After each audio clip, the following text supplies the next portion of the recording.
Greetings and welcome to the 1-6 Scale Man. Probably presents another episode of You Know What It Is, man. It is Comic Book Talk with Friends on a Monday. I am your host, Leo Rockwell for the 1-6 Scale Man YouTube channel. Do me a favor, man. Hit that like button, subscribe to the channel, hit that bell notification so you always up to date as to what we got going on over here. Today is a very special day. It's going to be an amazing day, man. So glad to be here. This is an amazing week. My vacation starts Thursday around 12 p.m. Yeah, 12 p.m. is when my vacation starts. I can't wait because that day is going to be good. I'm going to get a chance to go see Sinners before I head out for my vacation. I cannot wait. So definitely, Michael B. Jordan, Ryan Coogler. Yeah, I mean, the whole cast is incredible. Half the females that was on the set was donated by Vinny's Room. You already know what it is, man. So it's going to be an incredible film. We cannot wait. Before we jump in, though, let me say what's up to everybody that we got here in the group, man, or actually in the chat. I mean, on the panel with us. What's going on? How y'all doing, man? How y'all doing, brother? It was good. What up? Yeah. So good to see y'all here, man. Definitely. Yes, sir. Got some teams that we're going to talk about here tonight. Some discussions that we're going to actually have. J Bug, man, you got the bug, man, for real, bro. What's going on with you, man? Oh man, my wife, boy, she got another whip and we celebrating. Got home and got some cheeks and got sick. Word. See, bro. Okay, word. And now she good. And I'm got the cold. She good, and you the one sick. Damn, bro. That's what cheeks do to you, man. That's what too much cheeks do, man. You OD on cheeks. The cheekage. That's it. ODing on cheeks, boy. Yeah, bro. It's all right, man. Turn the other cheek. Turn the other cheek, bro. I tried. They're too big. I tried. They're too big, man. Anyway, bro, thank you for being here as always, man. Did you get through all the boxes, bro? You get everything unpacked? I finally finished the other day with Sabine, bro. Like I took my time with that one, bro. Like the head sculpt is, dude, that should be figure of the year, bro. 10 out of 10, bro. That should easily be figure of the year, dog. Like it looked just like her. Like she bro. That's a pretty little chick too, man. Man. Yeah. And then, dog, the lightsaber is bright as hell. Yeah. It's one of the bright. That's the crazy. That's the best one they had. That's the brightest one that they got so far, bro. And I'm like, what is the difference between that one and everybody else's? Yeah, that's what I don't the brightest bro. one. It's hers and the Battle Damage Vader from the Kenobi show. Yeah, his is real bright too. His bright too. But I mean, Sabine, bro, that figure. If y'all have not got that figure, if you're a collector and you're a Star Wars fan, you sleep. Yeah, get that bean. That's a bean. Figure man. of the year, dog. It's definitely an incredible piece, man. It's that 2099, he's number 2. Yeah, 2099, bro. Yo, I was pleasantly surprised when I opened that box. I was like, bro. Shit, this is dope. 2099 slaps, bro. Old man Keaton too, man. Old man Keaton, bro. Yeah. That old head. You throw that in there, might mix it up a little bit. Yeah. He got to be 3 compared to them 2, bro. He like number 3 because that Sabine's number 1. She should be figure of the year, like hands down, dog. Yeah, she definitely is a dope ass figure, bro. So appreciate that, man. V, what's going on with you, man? You got another con this weekend, bro? I had a rare, just chill weekend. I had shit to do. Nobody needed me. I was loving it. I had no plans, no nothing. So I just worked on shit at the crib, just organized some, read some, and just took it easy because virtually every weekend this year feels like it's something. So it was a nice rare weekend where I wasn't needed anywhere. So I was just enjoying the R&R, just catching up with reading, organizing, and gearing up for upcoming week of work and stuff. So not much going on other than that. Just try to catch up on some shows and stuff too. So just much needed, just chill a couple days, not having to do shit. So I got a con in Fan Expo Philly in May 16th through the 18th. So next few weeks I'll be gearing up for that when I have free time to work on getting everything set together and ready for that. So that'll be like a nice little feature. May 16th to the 18th. Yeah. Okay. Yeah. All right. I definitely got to get ready for that because I gotta get with you, man. I was so busy this weekend, bro. I gotta sing you that fucking. I'm so every Oh time I yeah, want to do it. when you're ready, you're ready. Damn, bro. All right. that's the cheeks, bro. Still cheeks, bro. Can't help it, man. We good on cheeks, bro. Right bad, Anyway, man, thank you for being here, V, as always, man. What's going on with you, Prop, man? What's the deal? What's the goodie, bro? Yo, living life, man. Glad to be here, dude. I took a break from the Prop Wiz thing this week. I'm probably gonna pay for it. My numbers are probably gonna go from like 20 to 15, but you stupid. It's worth it being on here, man. This is glad to be back, yo. Definitely, bro. Appreciate having you here. As always, man, a good place to be, man, and appreciate all you good folks and fellas out there, everybody out there in the chattosphere, man. Today is my daughter Skylar's 26th birthday. 26 Happy birthday, little lady.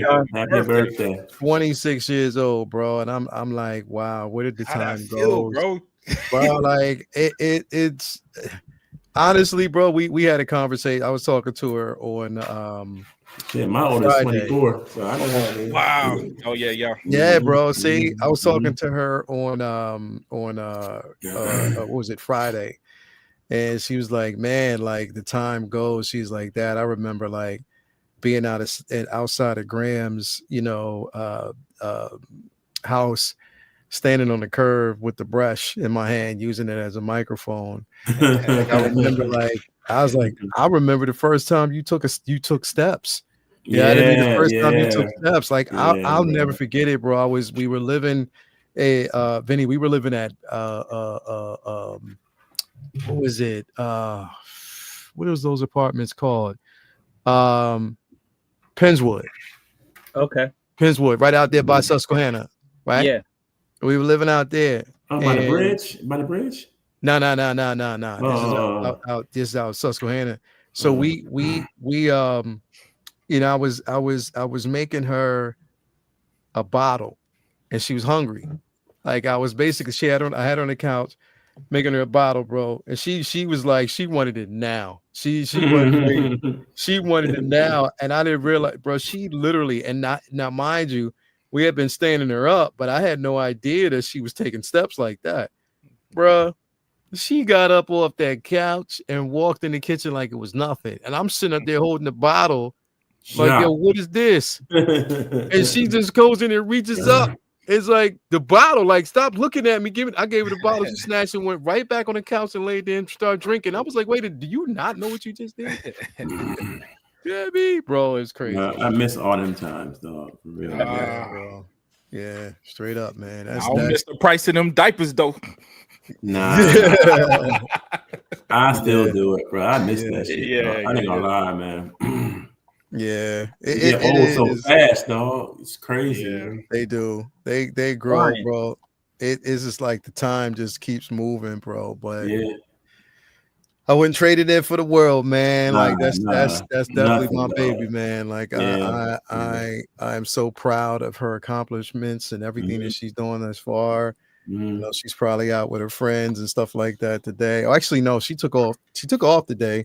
I know she was relaxing, but yeah, man, it was such a special time, man. But yeah, man, happy birthday to you, baby girl. If you're watching, Daddy will see you. And this is definitely a great week because and then her sister will be here. We haven't seen her. I haven't technically seen her since 2017, bro. I haven't seen my daughter since 2017. Everything that I've seen is just on video, but I haven't seen her up close since 2017. And that's because in 2019, I was supposed to go and COVID hit. Yeah. And they shut down everything in 2019, 2020, and it was just over for everything. So I couldn't, you know what I mean? So let's make up for lost times. I definitely can't wait for this one, man. This is going to be definitely a momentous occasion. Yeah, man, it's gonna be a heavy day. Yeah, it's gonna be heavy, bro. I told Skylar, I was like, yo, you're gonna have to hold me. Yeah. But nah, it's gonna definitely be good. But yeah, cannot wait. We got in the chat, man. We got a few people. Before I go to the chat though, like I'm gonna let just kind of pile up in here, get more people in the chat, man, get more people invested in the conversations. before we do that, I just want to say what up to the places where we get these figures from, man. We get the figures, comics, anything that works. You already know what it is, man. We definitely want to give a shout out to these places. Starting off with my man, Ray over there at Underground Figures. That's Underground Ray. If you're looking for the latest and greatest, no NRD, shipping and handling is definitely reasonable. Sign up for that newsletter so you're always up to date as to what is going on and when your figure is going to be released and revealed. On top of that, make sure you create yourself an account because you never ever know when there might be a deal or a steal on the figure choice. You definitely want to hit him up. He'll take care of you as he always does. And create yourself an account because you never know when he might have free shipping. So yeah, I mean, let's do that, man. Do it. Also got to give a super duper shout out to our guy Ray over there at Hawkwarts Toys, and that's Cool Water Ray. Cool Water Ray. That's what we talk about. Not only do you get the figure of choice, you get comic book stickers, the works. He makes sure that you have everything that you need to proceed. He definitely takes care of you. So also proud sponsor of everything we got going over there at the Figure Flex Friday Facebook group. So definitely want to give him a shout out. As always, do got to give a shout out to our guy Jacob over there at Comic Relief Comic Collectibles. If you're looking for the latest and the greatest, he got it for you. Not just comics. You know, I mean, we ain't talking about definitely just comics itself, but also figures as well. But also good to have that source material, man. As always, he got those prints, anything that you need. He got your back, store hours, everything is there. So hit him up. He'll definitely take care of you. Also got to give a shout out to our guy Brian Wong over there at Module Case Module Space. If you're looking for the latest and greatest in display options, you got that mono, but you can get like your display of choice. So just hit him up. He'll take care of you. As always, telling my sin shit. It'd be like, oh, bet. You know what I mean? It is what it is. So definitely got to give a shout out to him. And also, last but definitely not least, we got to give a shout out to my man, the bro, and the man of the hour as always is. We got Vinny, aka Rule Raider, aka Fantastic, aka Wolverine. You know what I mean? So definitely, man. What's going on, bro? Let them know. Let them know. Yeah, man. Store is recently updated. So lots of new pieces on the site.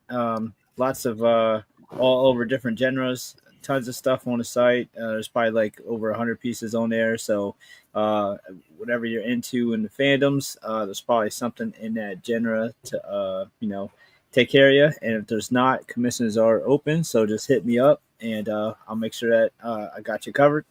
And I'll be probably throwing some more pieces on there within the next few weeks as I gear up towards Fan Expo Philly.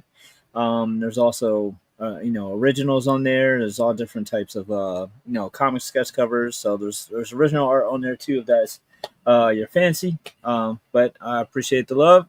Feel free to head over to @VincentDunnArt. Has a link to my store and site, and you can keep up with whatever I post on IG and always updating the site with new stuff all the time, man. Yeah. I mean, I gotta get more female pieces, so expect more of this. So yeah, we need that. Some storm. Yeah, I'm gonna need you. Storm. I gotta do another storm piece eventually here too. I'm gonna need you to do a Jessica Drew too, bro. Yeah. I have to do that too. She has a dope color palette, so I'll have fun with that. I'm gonna definitely need you to do a Jessica Drew. Rogue. Yeah, we gonna need. Oh, Rogue in that Savage Land outfit. That'd be great. Okay.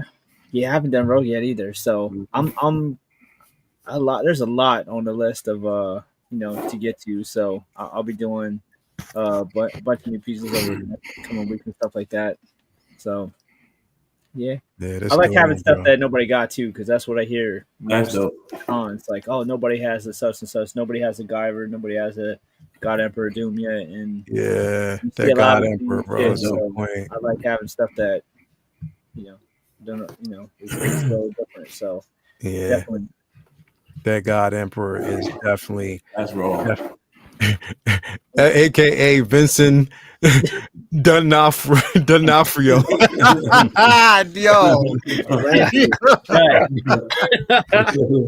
Yo, fucking Renz, man.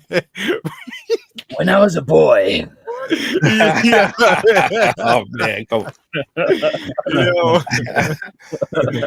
Yo, that is hilarious, bro. That is super Funny, duper bro. hilarious, man. Let's say what's up to the chat while we're here. We got Charlie the Unicorn in the building. He said, do Evangelium Neon Genesis piece with the pilots. I checked the piece on there that has a mashup of the different robots. Eva 1's on there. Yeah, definitely. We got Known Lex in the building. Have you guys been reading the Unnamed Universe? If so, what's your favorite run so far? Unnamed Universe. Unnamed. I'm sorry. Known Lex. Thank you for that. I'm not familiar. What do you mean by unnamed? Yeah, I don't know what that. Unnamed. Reading the Unnamed Universe. Haven't been reading it. It's a run, but I haven't been reading it. To be quite honest. Yeah. So far. For what company? Who? Hold on. I'll pull it up here because I've never heard of it. I actually have the projection on here. I have a couple of the Geiger books because Gary Frank's my guy. I haven't read them yet, and I got to get into them. Image. It's a creator-owned line on Image. With a lot of with a lot of indie. Well, a lot of it's an image run. Yes, it's a Image run with a lot of like more mainstream artists who just are doing some creator-owned titles over at Image. I know Gary Frank has Jeff Johns and Gary Frank has a Geiger. I read the first issue of that one. I lied. I did read that first issue. I have to read more of it. But I gotta pick up more of those. Oh, this is dope. Hold on, I'm pulling it up now. Yep. Yeah. So it's the Unnamed, and of course, you know what I mean. Geiger's there, of course. Super dope run, as well. I haven't been reading it though. That's the only thing. I ain't gonna hold you. I haven't read it yet. Yeah, I'm definitely, pick it up. But yeah, I definitely have not read it yet. The Northerner, of course, Junkyard Joe. Junkyard Joe, that's crazy. But yeah, like I have not yet. I've been so like I've been like literally I've been bouncing back between, like I said again, like there's certain runs again that right now that Absolute Wonder Woman is incredible, bro. We won't talk about it tonight because again, Vinny hasn't read it yet. I know a few people haven't read it yet.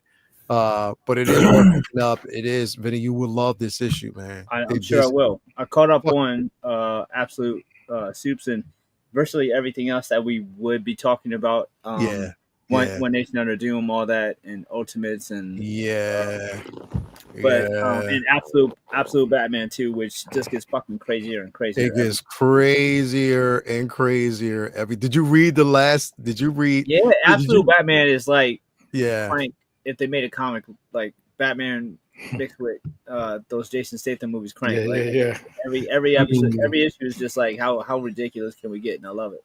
Yeah, how far can we push that needle forward, bro? Straight up, like they get. And did you read the latest issue of Absolute Superman? Yeah. And you read the ending? Yeah, it's dope. it's crazy, bro. Like. Insane. Where they're going to go with it, like it'd be interesting to see, because that's a unique tie-in, because you would never think that that particular character would be but it makes sense. It makes it makes sense, man. So definitely I want to talk about here's the thing. I want to talk about this first, like I told you, man. Before we say, well, actually, we got to continue saying what's up with everybody. We got Amber in the building. Thank you for being there as well. Who else do we got in here? We got Mark Lee in the building. Thank you for being here, bro. As always, we got Jeffrey in the building. Charlie the Unicorn is in the building. He said, big thumbs up for Uncivilized Scoundrels returning. Yes, it is returning later on this week. You already know. Word? I didn't know that.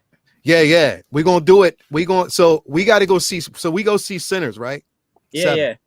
And then what I did was I put the show in. You'll see the thumbnail for. Oh, is that out this Friday? Yeah, it's out this Thursday. Thursday, baby. Thursday. Oh, here it is, bro. That's a thumbnail for it. I want to see that. What time we doing it after? Yeah, we'll do it after, like around if you free. Because, like I said, I mean, I put it up for everybody without really asking too many. But I'm just saying, I'm like, we got to bring it back to kind of get prepped and ready for. Andor is when next week. Andor, that's after Celebration. So okay, that's the first. Yeah, it's like the first. It's right. It's the first week of May. First week of May. Okay. Yeah. Okay. And then we got to talk about, again, well, Celebration is going to be going on. So, basically just kind of getting highlights from that as well. And then, of course, getting prepped and ready for Tales of the Underworld. So, yeah, I created like mad shows this week, bro. So, again, we'll be doing it after, you know what I mean, we get back from centers. That'd be dope. That'd be dope. What else we got here? Hold on, let me take this shit down. It's blocking everything. What else have we got here? We got Malika Mabane, WRNR, Real Negro Radio. When you're listening now, WRNR.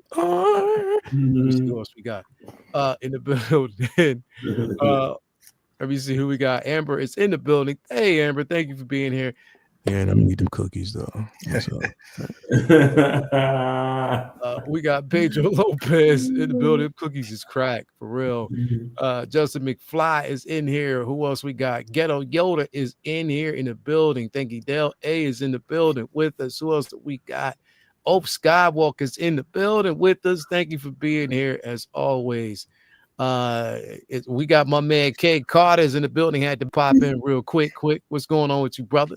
As always. Who else do we got in here? It's in the contract whether or not they go through with anyone guests. Yeah, that sounds like BS, bro. I'm not calling you a liar. I'm just saying, like, I'm very interested. That would be very interesting if that was true. What he had to say about Paul Jenkins and Sentry's role. I can't imagine that that's true.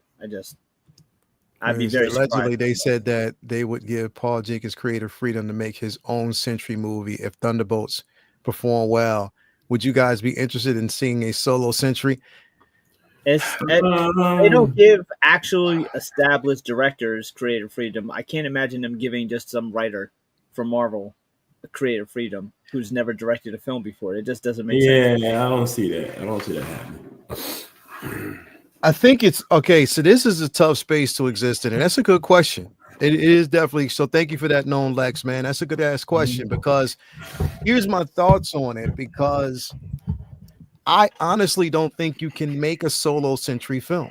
Like I don't think it's possible. He'll be OP the whole time. They can't do that. Let's say it's true, or even if someone else does it, just as I'm sure, like I'm bypassing your questions about because of Paul Jenkins and he's tripped me up. But to answer your question, just solo Sentry movie in general, like Leo said, it doesn't seem like something that they would be capable of doing, considering how much trouble it is to even do a solo comic. Yep. Yeah. He's best in short doses. He's like a Warlock or Hyperion or those types. They're best in groups. They're best in short bursts. Solo is Sentry is a very, very interesting character. They can he's a on the Moon Knight complex too. But I just don't think that they, given what they do, how they've been operating, it doesn't. I would not be confident in them even deciding to do a Sentry movie, considering that they have kind of seem to be erring on the side of caution with their film choices lately. So I don't know if they go that route, because it'll be very easy to say that even if Thunderbolts does do well, that they wouldn't necessarily credit that to Sentry, and there's Hollywood accounting involved here. So that movie can make any amount of money, and they could say that it didn't, to justify not honoring that deal, if that deal is even true. But I don't see a Sentry movie doing well. There's so many other characters. I would love to see it if it was done well. I just don't imagine that Marvel's in the spot right now where that's something that would come together successfully. Unfortunately, I just don't have the confidence in MCU right now. It's hard because of the simple fact that the reason why I say it's hard because of the setup.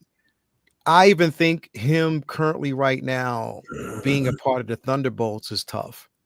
And the reason why I say that is because there's a lot riding on the setup of a story. And if you don't give, there's historical factors of this character and how it was developed. If anything, I always thought that if you were going to actually introduce Sentry, he should have been introduced in a Doctor Strange film first.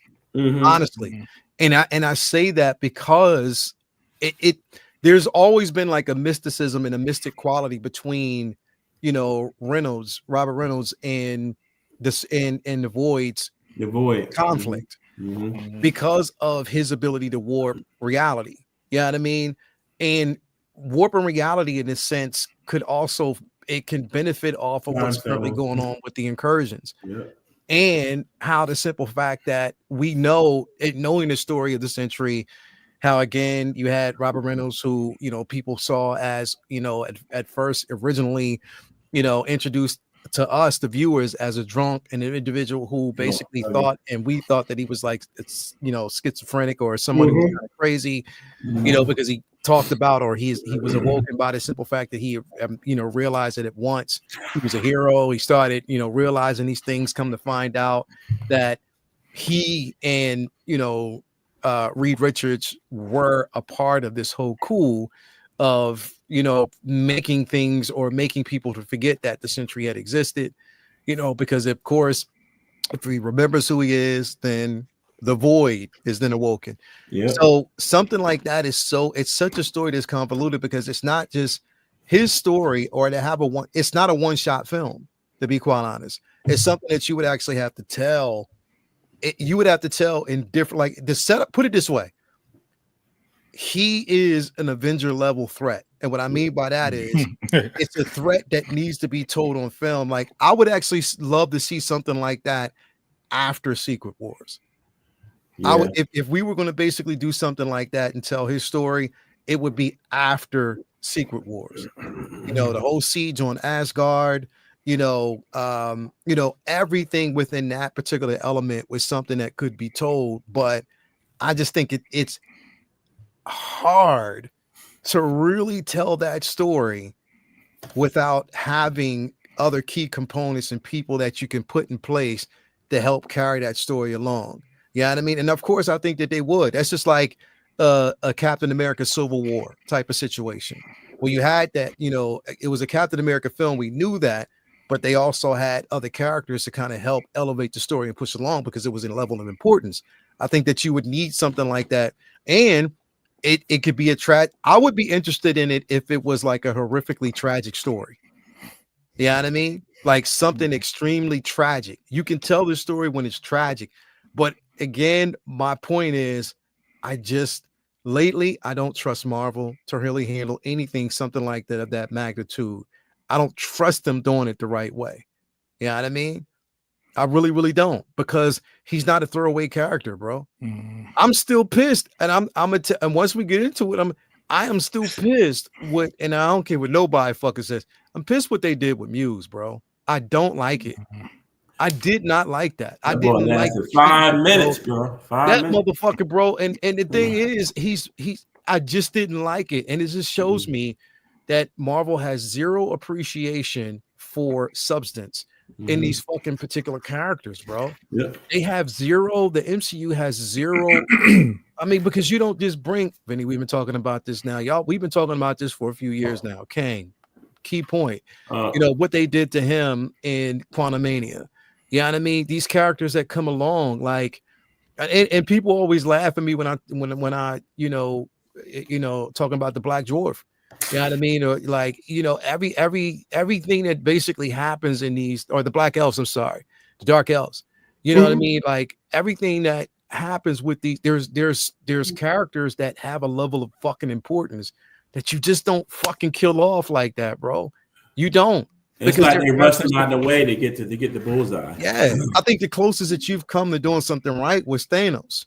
You know what I mean? Like that was the closest of you doing something completely right in that aspect of it. But everybody else you've treated with like a, you know, at arm's length type of situation. Like kiss hands. This character is more important than this person or this character is more important than the story needs to be. Yeah. And just using these characters to as kind of just a plot device for the hero to get from one point to the other without putting that weight into the villain, and forgetting that many of these heroes have stood the test of time because of the emphasis so many writers have put their blood, sweat, and tears into making villains matter. It's like the no-kill policy for Batman. I always argue against that because there's a damn good reason why Batman has that policy. It's because you don't come back every week or every month to read Batman stopping a bank robbery. You come back to watch him fight Joker and Killer Croc and Riddler and all these characters. And if Batman killed every single person that he fought like Punisher, then his sales would match Punisher's sales. Yeah, yeah. If you gave him that policy, because Joker sells comics. Yeah. I know that Bullseye is very similar to what we wanted to see for Muse, but damn it, like there's only so many decent villains that Daredevil has, and if he's really going to be taken serious, there's no reason why he can't have Kingpin, Muse, Bullseye, Elektra, and have all these different people in his life fucking with him and a problem for him, so that way, if you get away from Elektra for a while, it's all right, cool, you got Bullseye. You get away from Bullseye for a while, all right, cool, you got Muse. Muse's power set literally looked like it was literally created to be a foil for Daredevil. It's just a layup, and the frustrating thing is it's similar to the comics in that I felt like the comics ended his run in an anticlimactic way, and I felt like this was the perfect opportunity to do the opposite and expand upon something that the comics did and do it better, because they had that opportunity to do, because he had so many great feats with the comics, but it was a very short-lived character. They could have made this a generational character. They could have. You talking about Muse? They should have left him alive. But I mean, it was written. It was going to be that way. They should have left him alive though. But they did confirm that he was part of the reshoots. So he was. Working, so he probably went in there in the beginning. He was working, and when you watch it, you can see. And I'm loving this show. I'm loving the show, even knowing that it's pieced together. But dude, I can clearly, since episode 1, I can clearly see where it's pieced together.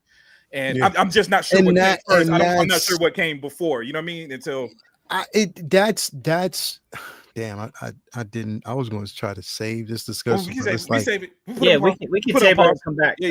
Yeah, because I want to get to that. I definitely want to get to that because it is something that's going to be worth discussing. Because I'll pull it back, yo. Century Thunderbolts is going to mess it up for y'all.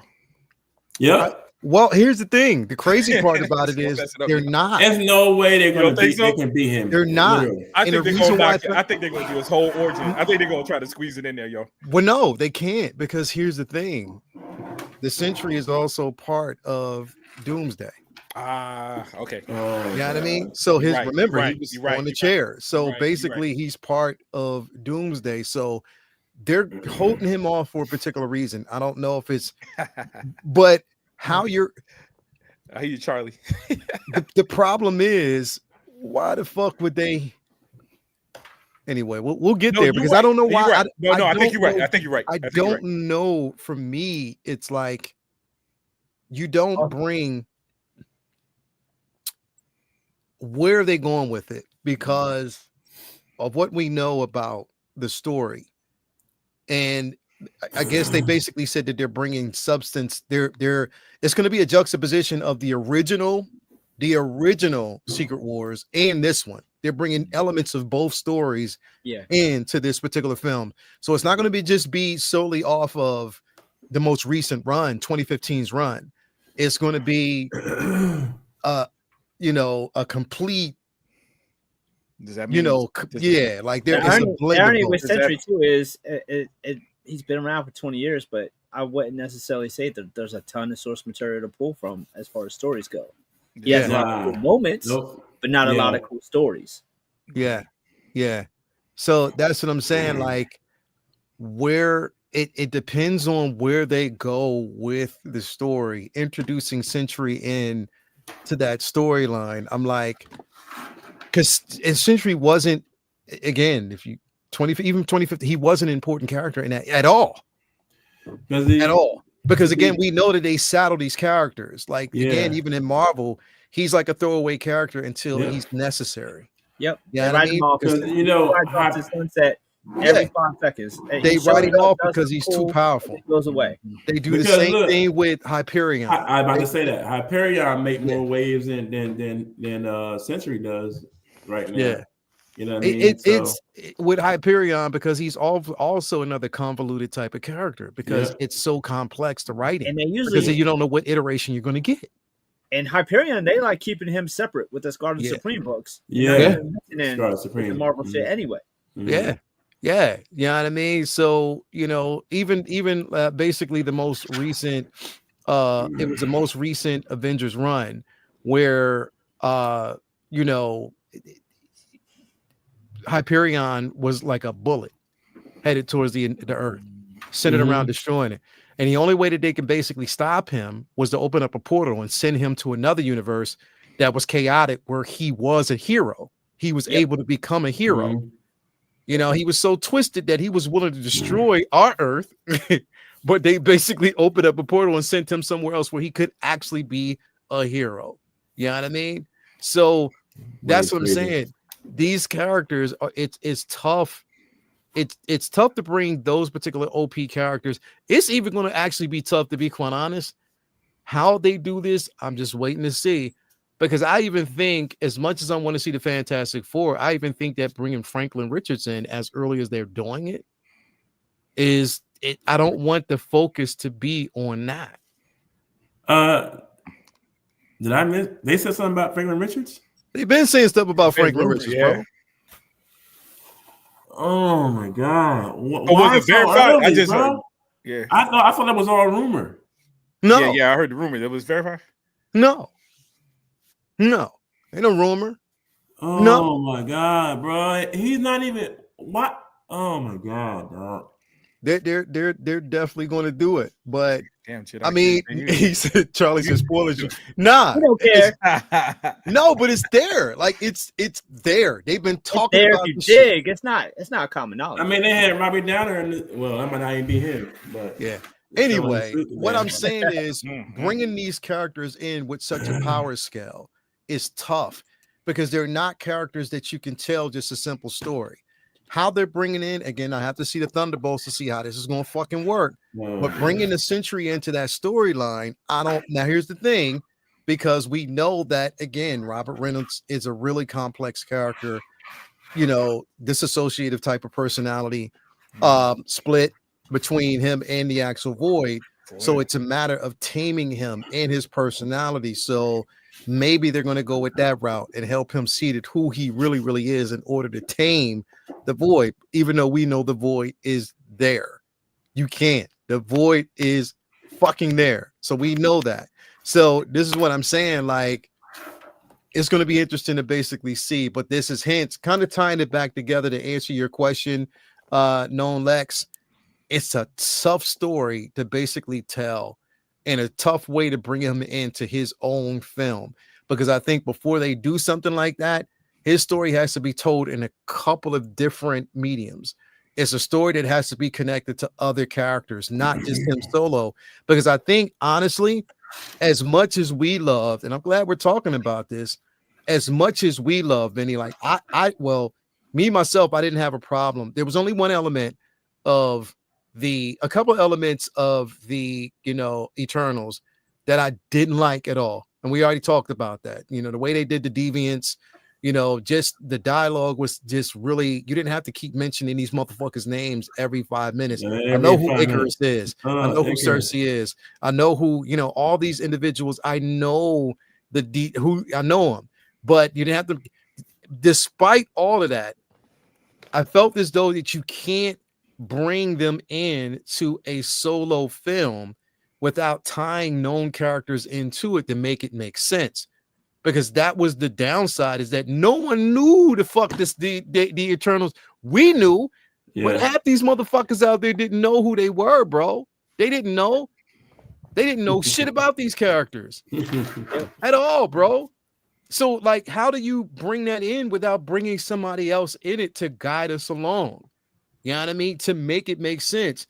And it's not that it I'm sorry to say it, but films like that, like, put it this way, bro. I say it this way. A No Way Home or a Homecoming doesn't need a Tony Stark. But they had him in there because we know who Spider-Man is. Yeah. We know who Spider-Man is. That movie didn't need to basically have Robert Downey Jr. in it because we knew who he was. You know what I mean? No Way Home or Far From Home. Mm-hmm. You know what I mean? We didn't need to have all these elements there because we know. You know, No Way Home. We didn't need to have a Doctor, you know, or you know what I mean? We didn't need to really definitely have a Doctor Strange in the film because we know Spider-Man. But they did it anyway because they felt as though the story needed an anchor. They felt as though the story needed to have these characters there. But then you do something like the Eternals, and you don't put a single motherfucker in, and all we hear at the very end is Blade's voice and don't see his fucking face, man. Yo, they did have Salma Hayek in a fly ass costume though. It got me in the theater. Yeah. But I walked out of that mug. That's I went. Right after I heard Blade's voice, man. Come on. It's just that's the closest we're gonna get to a Blade movie. It is. It's the sad part, but it's the truth. It's you know what I mean? Like, yo, so Eternals was good? Is that what it? Hell no. It wasn't good. It had trash. elements where it could be good. There were certain things where it could be good, but I just think that the execution and the fact that nobody knew who the fuck these people were, bro. Nobody knew who they were, bro. Did they try to explain that? Man, I saw that movie one time, man. I don't know if I. Yeah, they tried to explain everybody's role on the planet and what they did. It was like, oh god. Like, well, they asked the actress. They asked the actress last week that plays Ajax? Makari. No, they asked her right. what her thoughts was. Does she think that with the recent, events of everything that's happened, would we see some of the internal characters? She said not likely. Movie for me, or the best part of the movie for me was definitely Makari. Yeah, Makari was the best part to me, bro. She said not likely. She was dope as fuck. She was dope the entire film, bro. The little speedster, right? The little speedster. Yeah, Makari was dope. She was dope as fuck. Definitely one of the best parts of the film. You know what I mean? Sprite was annoying as fuck to me, bro. Oh my god. That character was as annoying as hell to me. Maybe bro. he'll be like Captain America. Oh, shut you know what I mean? Like it was just way too much, bro. And the whole Kinko, and I was like, man, nah, that's where they went south because they were trying to cater to you're catering to the wow factor of having these actors in. It's like you're not there to serve the actors, bro. You're there to serve the story. You know what? And they probably made it too. They made it too serious, man. Like that director is very artsy, beautiful cinematography. Yeah, but it didn't fit that. Bro, it didn't fit that world that Marvel. I love it when they switch it up, but Marvel then set in stone so much their visual style that. Bro, see a Tiamat come out of the ground, bro. Seeing, Eric from the Drudge, bro. Oh, Tiamat. Yeah. That shit was dope. Dude, because that let us know that we can get the proper Galactus. That aspect of it was dope as fuck. Right.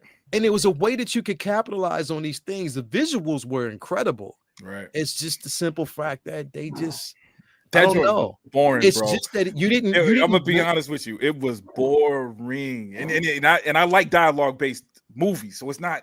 Yeah, it didn't grab you enough. You know what I'm saying? Like you probably had to be. It didn't do it for the fans because I'm not not big on the Eternals. So even as a Marvel, I love the Eternals, fan, bro. It didn't do it. I love the Eternals. I love the story, and there was so much richness to be told within that story. But I just don't. Ajax is that dude, Icarus too. But yeah. Yeah. Hey, you know what? Hey, when the conversation is with it, yeah. Trash. Anyway, better luck next time. Hopefully they do come back though. Yeah, like, I don't think they. You know what I mean? I'll pass. Not as a movie. You know what I'm saying? But I would hate for that movie to mean nothing. I mean, they did bring back. They made which was Thor 2. They made Thor the what was it? The Dark World. Yeah, Thor. Yeah. Dark World. Yo, they made that relevant enough. You know what I'm saying? With so maybe they do something like that, yo. You know. We'll see. I want to bring this in real quick here. And just kind of talk about this briefly. And that's if you haven't seen it. We got Last of Us that premiered, season 2 premiered last night. What I did was I took time yesterday to kind of recap, and watched the last 4 episodes to kind of catch up of the first season. Not catch up, but get myself refreshed because the first season was dope. Going into this and, seeing the first episode, I thought it was dope. I thought they did exactly, in a sense, what they needed to do. Which was, even though they introduced the character, you know what I mean?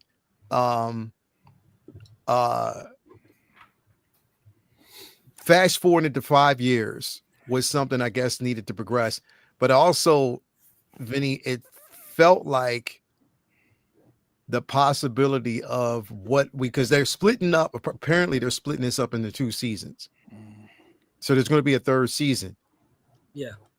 Do you think that we're going to get the scene earlier than the 3rd season, or do you think they're going to try to stretch it out? Because if they're already advancing it 5 years, if it's already moving 5 years, then that's a lot sooner for shit to go down. Bruh. I feel like they needed to I mean, part of why there were so many emotional reactions because it was so early in the game, and if that's something that they're going to try to wait to the 3rd season for, I feel like it loses that impact. It has to happen early. Like the whole point is what happens after, not necessarily getting to that moment. It's not like the first game where the big buildup is towards that final hospital scene. So I don't want them to kind of milk it to the next season. First of all, but it's going to be hard for most people to even avoid what's going to happen in the first place. So you might as well get it over with and get there. The only reason why I think that it'd be a possibility is if the studio is afraid of what would happen to the numbers for the 3rd season if they did it in season 2, and that could be an outside interference thing that I have no way of knowing. I don't think the suits got their hands on this one. But I've heard rumors of people trying to Sherlock Holmes this shit and look at screen caps of it's not snowing there and he's there. Does that mean that they're not going to do it? Or I don't know. I think they're going to do it. But I feel like I don't want them to take too many liberties. Just do it like the game, and don't be afraid of it, because you've had so much negative feedback off of the game. If you're going to do season 2, fucking do season 2. I feel like that. I feel like this is going to be the backlash that they got for the game. It's going to be nothing compared to the backlash that they're about to get on the show. And I think that it's possible that they want to minimize that as much as possible by dragging it out. And I feel like that would be a mistake storytelling wise, but maybe a move, optics wise for them, because there is some controversial, there's a lot of hate on this young lady. Like there's a lot of hate on Ellie's character, on her appearance, on her looks. Yeah. And it's unfortunate because she's supposed to be a kid. It shouldn't matter. She's not supposed to be no damn sex symbol. It's supposed to just matter if she has the character. Well, Yeah. But that's just the way the world is. It's just the way the world is. It's not fair, but that's just the way the world is. And then she's already being built up as like a bratty teenager, you know, even though she's older and unlikable. But it makes it worse that people already have their mind made up about her appearance as a character. They're taking out of the equation the reasoning behind her animosity with Joel, which is important. It's not just her being a pain in the ass teenager. So it's I don't know. I think that they might hold off I think HBO might have told them to hold off, but Druckmann, I think that's his name, has said many times, like, you know, they let him do they have him, you know, he has a lot of freedom. So I don't know how much they're pulling the strings and telling him what he can and can't do, but it happens right at the beginning of the game, man. That's just fucking rip off the Band-Aid, get it over with. Yeah. I hate it. That's why I got rid of it. You hated the game? The second one, yeah, I fucking hated it. Why? I love Joel, bro. Like that. I love that part. That's the part. You know why, bro? The first fucking 5 minutes of the game, because the story needed it. Trash. Because it's the progression of the actual story, and it's actually an. They hit a home run with the first game. The first game was absolutely excellent. But this is what I'm saying, though. If you're keeping with the narrative of the first game going into the second game as well, trash. The story was never about. It was never about Joel, though. It was never about Joel. It was always about Ellie. And it was all about her story progressing. And what better way to progress her story than with that? That was a moment. So Joe was just the workhorse, she's saying the whole time that they're there to be a bodyguard, and all of a sudden, because you know what it is, bro. After he taught her everything now, it was the most unexpected event. It was the most unexpected event. It was something that people didn't see happening because you were so invested in them too. I love when people push the buttons, bro, and give us something that we don't expect. That's why I love the second game, because motherfuckers didn't see that shit coming. And they gave us the perfect story with the first one. The way the first one ended, I hate it too. I feel you. When you were saying it, it was just when it happened, I just accepted it. When it happened in the second, I was just like, okay, but it was like, you're going to have to fake something else to capture what you captured in the first. Exactly. You know what I mean? Like, I felt like he had a good his arc. I felt like was completed in that first. You know, I wouldn't have said that I wouldn't have mind. But when I watched it, it was like, you know what? That first game was like, that's a pretty good Joel story. Yeah, right there. You know what I'm saying? So, yeah. I mean, look, I don't even play no more. Second game was dope, bro. It's gotta have on that. You finished it? Fuck no. Man, you didn't finish that game. It's dope, yo. After I seen him get killed, I got back to the homestead and looking around. I'm like, wait, is this really happening? They really killed him. They didn't save him or nothing. He just died. Like, wow, fuck it. I was done with it. Nah, bro, you got to play the rest of the game. You got to playing the rest of the game. You get a feel for where it is. Hey, baby, we got birthday girl in here. Happy birthday. So glad you're here with us. We said happy birthday to you earlier, Scott. So thank you for being here, Moo. Yeah, bro. I love the second game because, again, I went in with a clean slate, and I wasn't expecting. Now, do they show an older version of her? I haven't watched it yet, so because I know what it's about. With the game? No, I'm talking about in the series. Is this the girl? Is she gonna be that way the whole way through? The same looking young girl, or who, Ellie? Older? Yeah. Well, we older, but it's the same actor. It's the same actress. Yeah. Oh, okay. All right. Oh, the point is that's too far. It's the story about consequences. That's all. Yeah, and this is what exactly. You don't get to do the things that Jill did and then go and get the rest afterwards. Dude got exactly what he deserved. Period. So they should kill Ellie too then. So kill Ellie too then. She was a savage in the first game too. Well, that's why you got to play the second game. Trash. You got to finish playing the second game, bro. Hey, he be throwing that trash in like a rap. Because here's the like real quick, sharp trash. The beauty of The beauty of this first episode, and that I loved, was the simple fact that it started with Abby and her crew. It started with us basically seeing her in a graveyard. It started with us seeing her mourn the loss of people that she loved and cared about, and those that were basically trying to help save the world in an aspect. That no matter how their morals were and how they went about doing it, they always say that, like, what a person who does some of the most heinous and horrific things for the greater good, they don't see themselves as a villain. You know what I mean? Vinny having 6 or 8 rooms in different locations, he doesn't see himself as doing anything wrong. It's for the greater good. Who we talking about? Vinny. So that's what I'm saying, bro. Like it's you know what I mean? Like it's perspective storytelling. You know what I mean? Like when you're on the other side of the door and you don't know the key code to get out, like that's not as fun. Probably. Not your fault. It's not your fault, bro. You don't know. Yeah. You think it's torment. Behind them doors, they might be living a life of luxury, bro.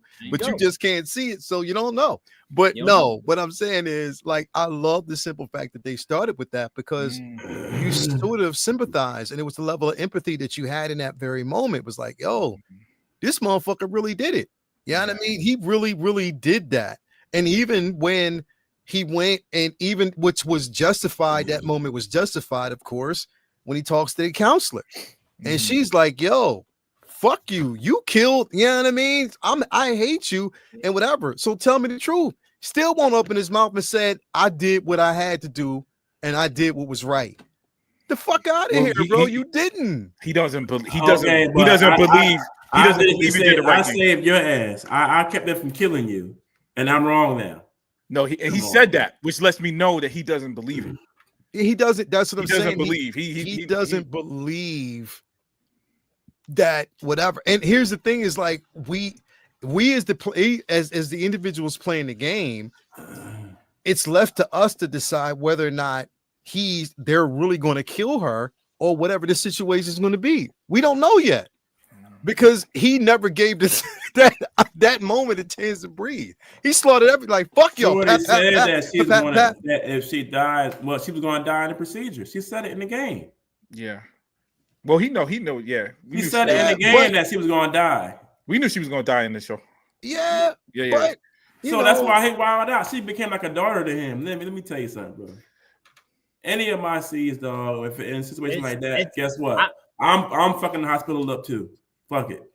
Call me whatever you want to call me. That's the beauty of the game. It's great. That's the beauty of the game. I think that is the point that the game tries to tell. You play the first one through Joel's eyes, and where he is under the impression that she's going to die from this, and it might not even matter. So fuck everybody. I'm taking them all out and not leaving anything to chance. Right. And in the second game, you are told from different lenses, different perspectives, and when you can look at it through Ellie's eyes and see how she feels that she was wronged, and that she's just as needing and deserving her revenge with Abby. And then you see it from Abby's eyes and the justice and revenge that she wants, and that through her eyes is necessary and warranted. So every single person, when you look at it through their eyes, it's like their actions are valid. So I don't think it's like Joel was, it's all Joel's fault, or it's all Ellie's fault, or it's all Abby's fault. It's perspective. The point is that it's everybody's doing what they think is the best thing that they can do, trying to survive in this fucked up world. And if you are on the outside, you might be looking at, that soldier who's killing people and thinking he's fucked up, but then through his eyes, he's just trying to fucking not get killed himself. Yeah. It's very interesting. And if you just look at it from Joel's perspective, and then they just did that again, then that's just a run-of-the-mill typical game. I think very brave the way they handled the second game to make it more than just some action game that was fun to play. It was a social commentary and a very, very mainstream risky ass fucking, social commentary move to do it the way that they did it. And that's why I respect the second game, because I still felt the gameplay was dope. I still felt the characters was dope. Yeah. And even without, even with what happened, I feel like it was still very interesting, very fun to play, and very emotional. Like those characters, and even all the way a through. lot of them joints back at the even GameStop. even how we basically see like even like within the story itself, when we're siding with Ellie, we're looking at everything that you know what was done. You know, we're siding with her, but then when you see the actual progression of the story, where they actually take it, it's like, well, am I really, really siding with this individual because of my connection or emotional connection to her with the first game? You know what I mean? Is that my connection to this person because of the first game and where the struggle was? But then when you kind of move forward with it and you actually see like like when you see an older version of these particular characters, even at the end when we see Abby and how she ages and how that goes, it's like, yo, like you get kind of conflicted when you see both stories that are basically you need to play the game, bro. Just play it, finish it. Go and get that. Jay, go and get that game. Oh, you talking to me? Yeah, talking to me. Go and get that game, bro. Turned off. You said what? Turned off. Once I seen Joe happen, what happened to Joe, I like, man, fuck this. And then we got to the village. So I'm like, okay, I'm walking around in the snow, talking to homegirl or whatever, and we gotta go out to the little theater. I'm like, I'm done. I'm turned off. Man, you know what, man? That speaks to your loyalty, though. I like that. Yeah, trash. Can't do it. I feel you. I finished it.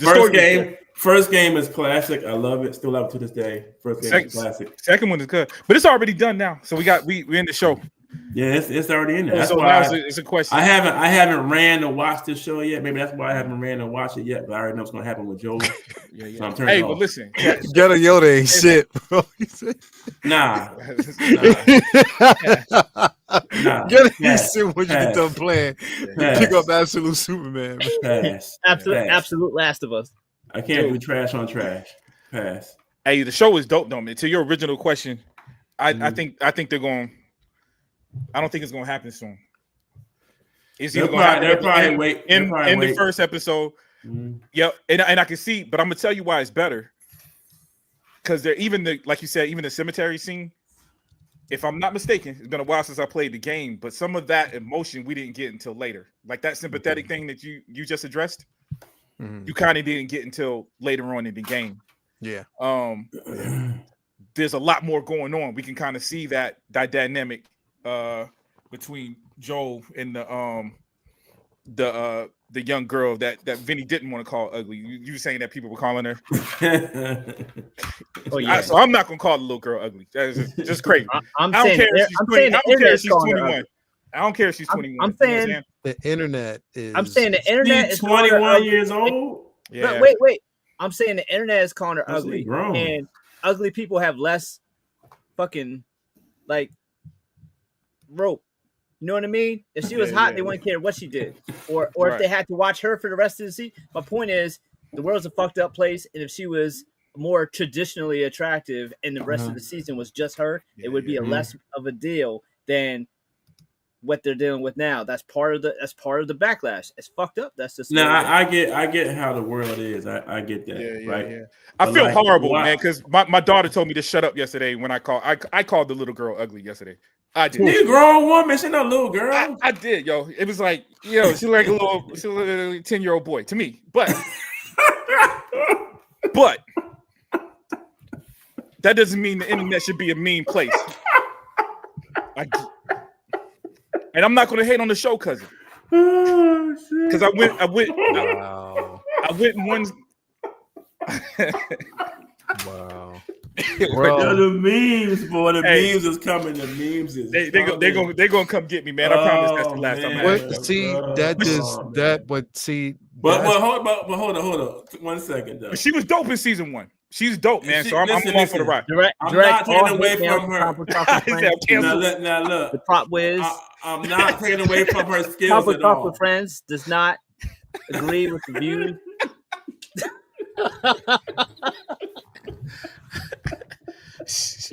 I can't even get my word out. Damn, okay, I got laughing, bro. Oh my god. Yeah, the little girl was ugly. Hey, don't cancel me yet, Charlie, man. Don't cancel me yet, man. No. Oh shit. Don't cancel me yet. Hold on. Before we go there, bro. Hold on. Lyle Slick boy, he put this shit on the chain of subject. Yo, he did. Yo, Jay, why you do it in case of emergency? Break last. Word, boy. Oh my god. Listen. Oh my I'm god. gonna tell you like this, bro. Well, hold on. Hold up. Go ahead. I'm gonna tell you like this, bro. And I look at this from a different space, and I'm gonna put it back here. I look at it from a totally different space. Oh my god, bro. Like, somebody brought a sponsor statue. Here's the thing, bro. Like, I see it differently, and I'm just quiet because whatever. But I see it differently, bro, because we gotta. Society, bro, we're so predisposed to be this way. No, I'm just real, bro. I'm speaking. I'm speaking. No, I'm not. I'm being real. I'm being 100% real, bro. I know. Nah, because the thing is, you don't know what this young lady's going through, bro. She was diagnosed. She was basically diagnosed with autism. Oh, wow. Literally. I didn't know that. Yes. Look what you did, bro. That's what I'm saying. We have to do the Hey. research, bro, because she was diagnosed with autism. She is a functioning actor who is out there doing some shit. So before we throw this shit out there, bro, we got to be very careful. And I'm sensitive to the subject because my nephew's autistic. Nah, so, I got a. You know what I mean? So I'm happy that this young lady, number one, she killed it on Game of Thrones. I don't give a fuck what nobody says, bro. I ain't never seen on She was a highlight of that war. You know what I mean? She did such a great job. And I think basically, personally, she's doing a good job as Ellie. I don't get caught up in the person's look. I get caught up in their acting ability, how well they're able to portray the character.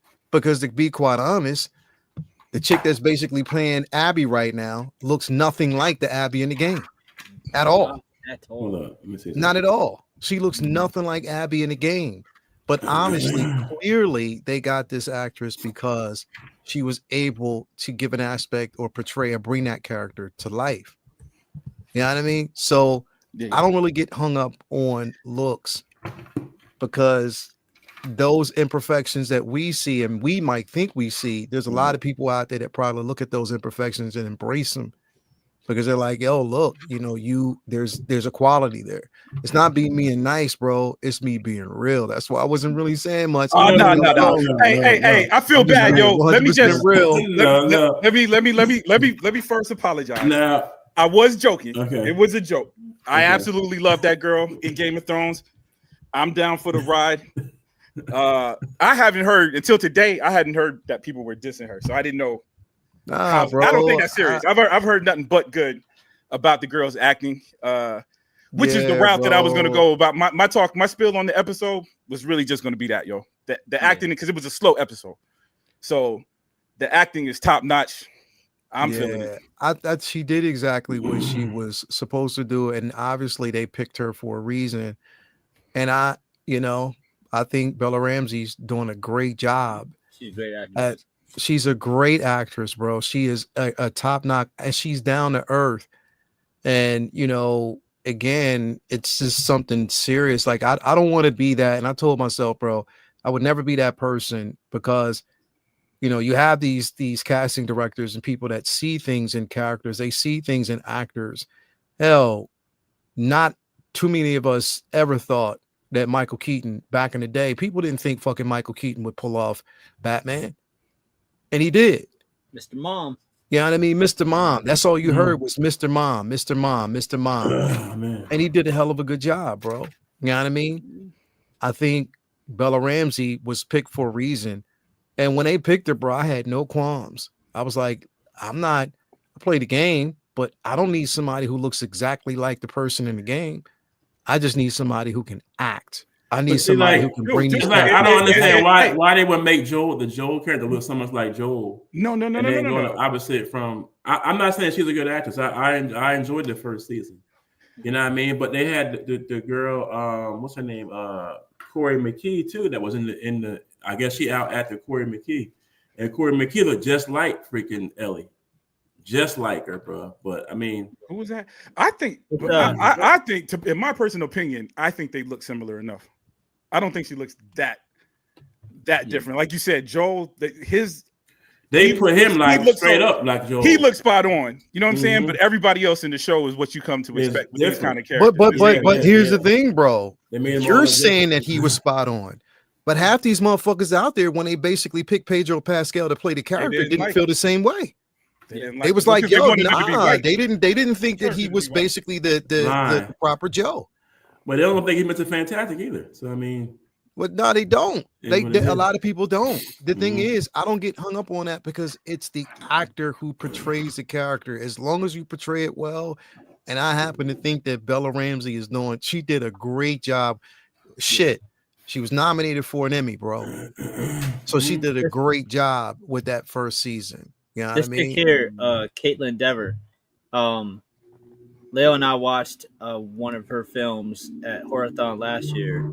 I highly recommend it as like a nice. Oh my god, it is the dopest film. Yes. Who is it? Who is this girl playing? Hold up a second. It's called No One Will Save You. It is absolutely fun. Yes, it is. When I found out who was that she was playing her, it didn't click. That's who she was. And then we talked about it here like a few weeks ago, and I was like, oh, all right, cool. Because this chick can act her ass off. You can act, bro. That's what I was about to say. That cemetery scene, I know it from Justified, which is a guilty pleasure. I don't know if too many people. Yeah, Justified is dope. Yo, she was a young girl on that joint, and that cemetery scene. The way her eyes, I don't know, her eyes was tearing up, eyes was shaking when she was talking. Yeah, right from the jump. That being the first scene, dog. It's like, yeah. I mean, yeah. So the acting, dude, acting is dope. Horrible joke, but dude, I rocked with her the first. They all looked the same. I don't remember what. Even Joel. Yeah. He got the same kind of outfit, the same kind of look. He doesn't look exactly like that character. Yeah, and that's what everybody was saying. Like if you look at half the characters in the show, his brother definitely. They haven't given you a direct depiction. Even his brother's wife. I think Pedro looked just like the boy, man, from the game. Yo, he reminded me, but when they first announced him, I don't think he did. No, a lot of people didn't. A lot of people didn't. When the show started, I'm like, yo, that's not Pedro. That's yeah. But see, my memory is short. So old girl looked like her to me. That's why I said I had to look. I just pulled up a picture, and it's like, yo, she looks close enough. But when I saw the very first trailer for the first season, dude, to me that was the most part. I knew right then that the show was going to be dope. That they wasn't going to do no wrong. I think I was right. I definitely like this episode. I like where they took it. You know, I like. Was dope. Yeah, yeah, she was. Yeah, I did the first season, the opening episode was incredible. I like the weight that they gave it. You know, I love what's Catherine O'Hara, bro. She's dope as fuck as the counselor. She gave it so much weight, bro. What'd you say? Huh? Did somebody say something? What happened? I heard something. No, not me. I thought I heard something. I thought it was Vinny. That wasn't Vinny? Oh, I did hear it. Kevin. What'd you say? Oh, Kevin. Oh, yeah, Kevin. Yeah, when you get Kevin. I was looking at the screen.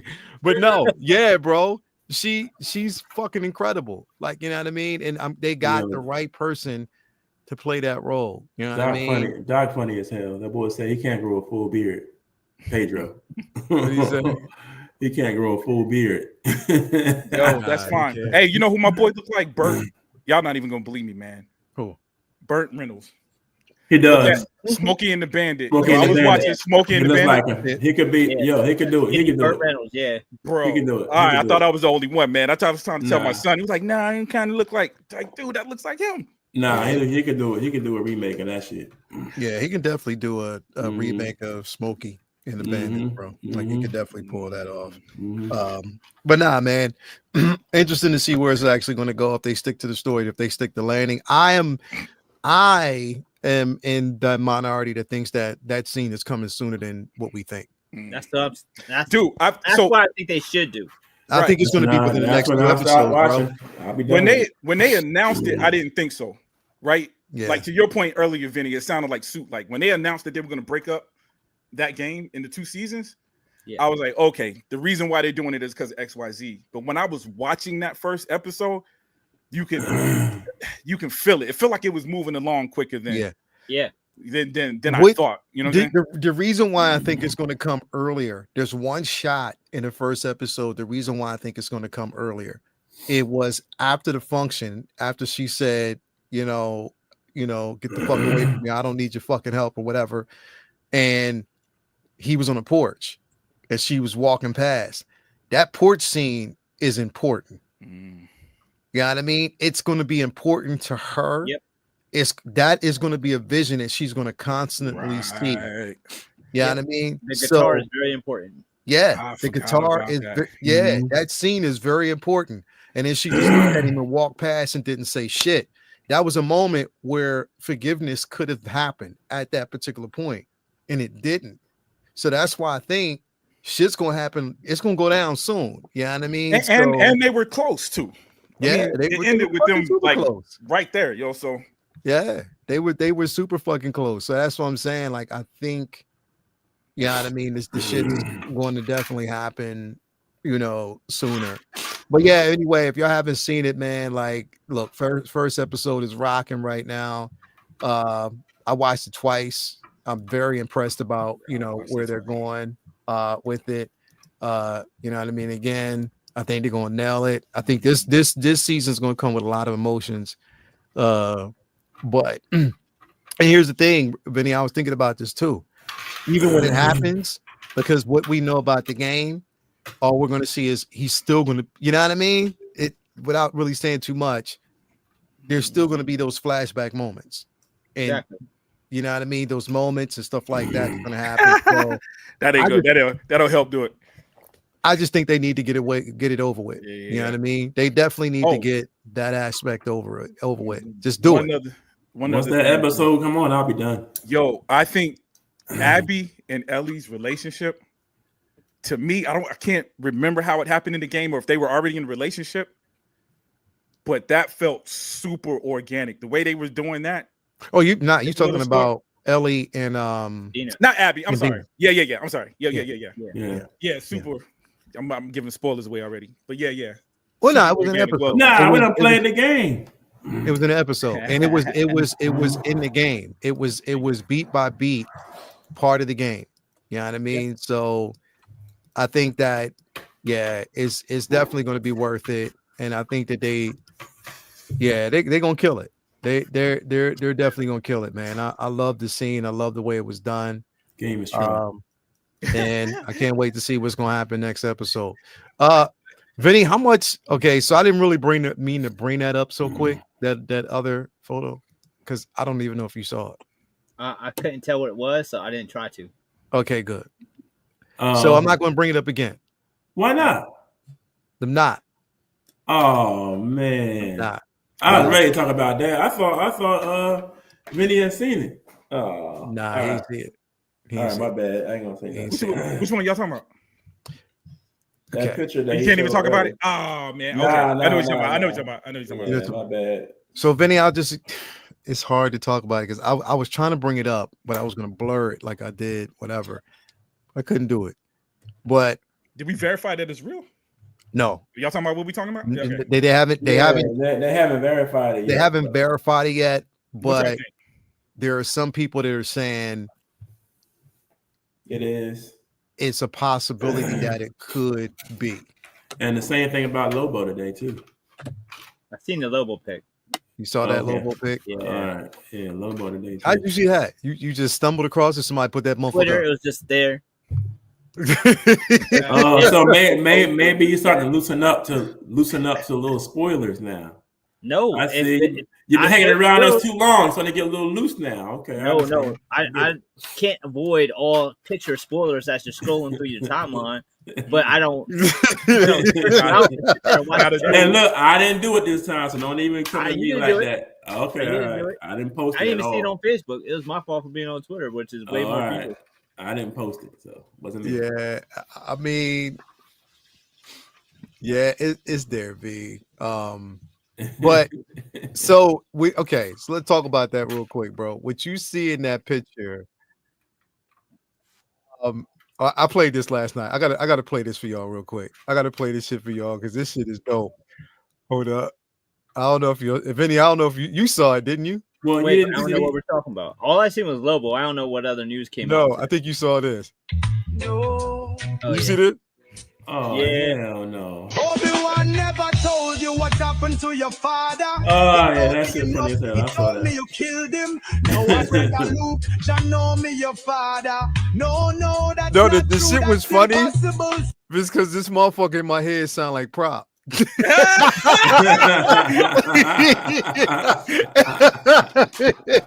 my head, it was like that's the next song, bro. That's the next song, man. Oh, man, told me I know.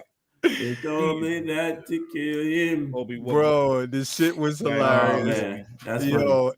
Toya sent me that shit yesterday, bro. I was dying. I was like, yo, that shit was fucking hilarious, bro. I couldn't far away. Yeah, bro. That's Renz. That's real until I'm stealing his jokes. That's Renz, boy. Far away. But nah, man, like, Renz is an asshole. That's funny, bro. Nah, yeah, bro. Like I the Lobo pick, bro. You see it? I haven't seen it. The Lobo pit look kind of real. I don't know. I'm trying to find it, man, because I had this shit earlier. Renz, if you out there, bro, send me that Lobo pic. Yeah, Renz will show it. Renz got it because I think they scrubbed the fuck out of that shit online right now. I don't know. Yeah. Which is crazy, man, because James. But the outfit look whack though. Like that's not how Lobo look in the comics, though. Yeah. Well, different outfits though, right? Well, he wear the biker vest. He always had the shortcut sleeves. Yeah, it's cut off sleeves. Yeah, cut off sleeves, and I forget what the shit say. Bite me or something in the back. Yo, this motherfucker's quick as shit. I just say, yo, got it. Yeah, he sent it to me, bro. Like shit. Yeah, you asked him. He got you. Quick as fuck. Like two. Yeah. Hold on, let me open up this shit real quick, that bro. Said 1, 2. Yeah, he's like, yo, I got you, bro. I'll do it real quick. Hold on. Let me see. Let me bring up here. All right, here it is. Here's the set photo. So Vinny, since you said you saw it, I was like, all right, good. We can talk about it. See, okay. So now is this here's the thing is like, do we know whether or not this is it? It's kind of hard to tell. I don't know if this is or not. I don't mind it because it's a more practical version of Lobo. It's just that we don't know where they're going with it. It doesn't have to be, and we already know, bro, it's never going to be a direct. We got to keep that in mind. It's never going to be a direct iteration. You know what I mean? So I learned that from Superman. I mean, he looks dope, but this does, to me, I'm gonna be honest with you. It's not the space. It's not the space hog and all his space. I don't know if this look real, bro.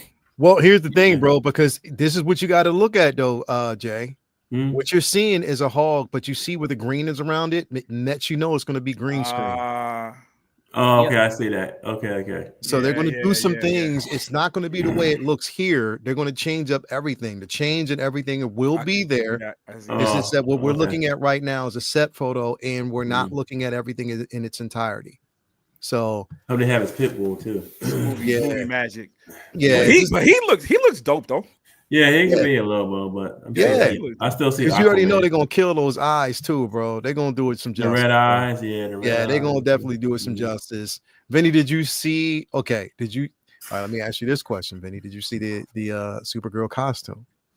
Ooh. Yeah, that is. I thought that was real. Is it real? That's real. Yeah, that's dope. That's dope. Yeah, they showed tanks. Oh no, I'm sorry. I fuck with it. They show her stepping out. She's stepping out of a spaceship or something. No, a tank.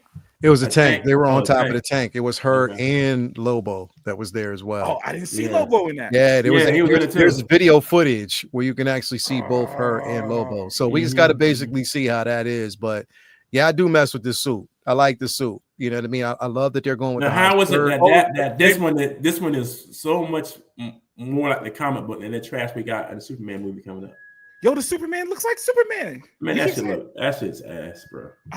It don't look like the 52. It look like that shit like a loose ass diving scuba suit. That's how it looks. Even in you saw the clip and you still felt that way? It's like a scuba suit with a cape. Oh, he needs a tank on the back and a mask. This shit is trash. Hey, that dude that's a big dude, bro. I think. Hey, yo, that boy ain't big. That's a big dude, yo. Jay gonna walk out. He gonna. I'm gonna call y'all as soon as this shit is over. He gonna walk out the theater like Bernie Mac did on that movie with Chris Rock. Smacking everybody, smacking everybody, bro. Get the fuck out of my way. Yo, Ren said this is fan art right here. It is. Well, now, but the suit was just like that though. When she got it looks, but it was so far away, man, because you couldn't even tell. I couldn't. Well, you could tell they went with real because that's like framed like a production shot, and they're not not ready yet. That made me feel like maybe it's fake. Nah, dude, it was way up in the air. You couldn't see it. Y'all saw a video. Y'all saw a video. Never mind. I just saw a picture. Yeah, it was like aerial joint. Yeah. There's a video, like that, though, and the suit looks exactly like that. Okay. It's from what we see. It looks exactly. Yeah, that's what it was, Lumi. That estate. Yeah. There you go. Yeah, but that's me. I'm gonna do it. I'm gonna be mad. I can't wait for Jay to love this movie. Yeah. Jay gonna be in there. Nah. Wait, what's that? What's your other singing? Hold on. Trash. He gonna be in the theater in the back saying that. Bro, the suit look like this big on the board, bro. Like no, I thought the clip it was more form fitted, man. I'm already turned up by seeing him wake up getting his ass whooped and his dog beating his ass to take him to the cave. Like, come on, Superman get his ass whooped every single story, bro. Hey, that's the first. That's how the movie. That's how the movie starts. Like that. You gotta remember manhandle, bro. That clip is the first. Come on, he's talking about Doomsday and all them. Come on, no. If you read enough comics, you know every single run in the mill villain of the week whips his ass, and then he all of a sudden remembers he's strong. And the Fletcher cartoons, bro. I seen people bury him in rubble, and he'd be under there for. Bro, you talking about 19 what? But that's what this is based off of. Come on, bro. That's one of the comics. You know, you could just look at the covers. Every other cover of Superman, he's getting his ass whooped. Okay. He's bro. People get up in the pile of blood too. Picking up in the pile of blood with his dog saving his life. That's the first 5 minutes of the movie, man. I think once we get past. Wait, hold up, Jay. Think about it though. Everybody's making fun of Crypto beating his ass, but if Kryptonians, it was funny, yo. Wait, if Kryptonians are as strong as they are, wouldn't a dog Kryptonian even be stronger? I'm saying that, yeah, but come on, bro. Your dog whipping your ass in the first 5 minutes of the movie too. He's not whooping his ass, bro. It's just he's playing with him, but it hurts. I know that he's playing with him, but come on, bro. Like, you know what? That's stupid. I agree. It was a bold decision. But we don't know the context of the story yet. You're just going off of one scene, bro. Trash. That's enough for Jeff. And the son, it is enough for Jeff, bro. He seen one scene, and all of a sudden he's reading out right up the entire. All of a sudden, the sun hurts him on the recharge. The sun hurts now. Nah, I thought he was power. Yo, that was like some Super Saiyan power up, baby. At least that's what I told myself. Oh, okay. He's powering up, son. I got you. You don't scream when you powering up. I scream right before every fight. Nah, bro. Nah. He does get his ass whooped a couple times, bro. You just gotta own that. Like a lot. Okay. He does get his ass whooped. I think you're gonna like it, yo. I feel like you hard headed with it, and I might be wrong, but I feel like you might like it, yo. I think you're gonna be the one that's gonna come out like. Christopher Reeve. And it's not that they what's my man? Christopher Reeve. Henry Cavill. Dean Cain. Nah, not Dean Cain, man. Not Dean Cain. I'm just saying names. What's my boy that played him? Brandon Roth. All them boys when they got fucked up and they went to the sun, recharged, no problem. Like my man got hit by 2 nukes. Yo, that's because his body was dead in space. That's because they didn't have the magnifying glass to magnify it, baby. Maybe the man was in front of the sun. It hurts a little bit. Healing so quickly, it's hurtful. Yo, and my boy Nuclear Man had the power of the sun and scratched my boy up. Yeah. But what Christopher Reeve do after he whip his ass on the moon? went in front of the sun. So, Jay, let me ask you a question. You know what? I don't watch Superman 4. Were you okay with BVS, him getting his ass whooped by Batman? Hell yeah. Kryptonite. It was Kryptonite, of course. It was Kryptonite. Okay, so do you know whether or not in this particular scene, you just said No, you don't know whether or not he got fucked up by somebody that was using kryptonite, bro. I know where they got that from the whole. You don't know it though. As always, Lael up here writing a better story. He always trying to come back. He's writing the story, baby. No, it's the truth though, bro. And even in this particular scene, what did they say? What were they talking about? He had a lacerated lung. His kidney fell. He had gotten. Bro, okay, so he cried when he get recharged when he gets shit like that. When you're healing, he's hurting, bro. Like what you can't stuff it internally pain, bro. It's not like a scar on the outside of your arm or your face. The man got hit by 2 nukes. He was dead in space. In Superman 4? No, I'm talking about in BVS. Okay. He got hit by 2 nukes at once. He was dead in space. Yo, the organs, your whole body's fucking gone. It's almost disintegrated. The movies are all over the place. Remember that time? This is what we gotta realize. This is what we gotta realize. You remember that time he threw his always be a sensitive subject when it comes to Jay. We just gotta sit. We just gotta sit with it, bro. There's no changing that particular space. For since I was a there's no change in that particular space. Captain America too, same way, bro. So, Vinny, what I was gonna bring up. So, here's the thing.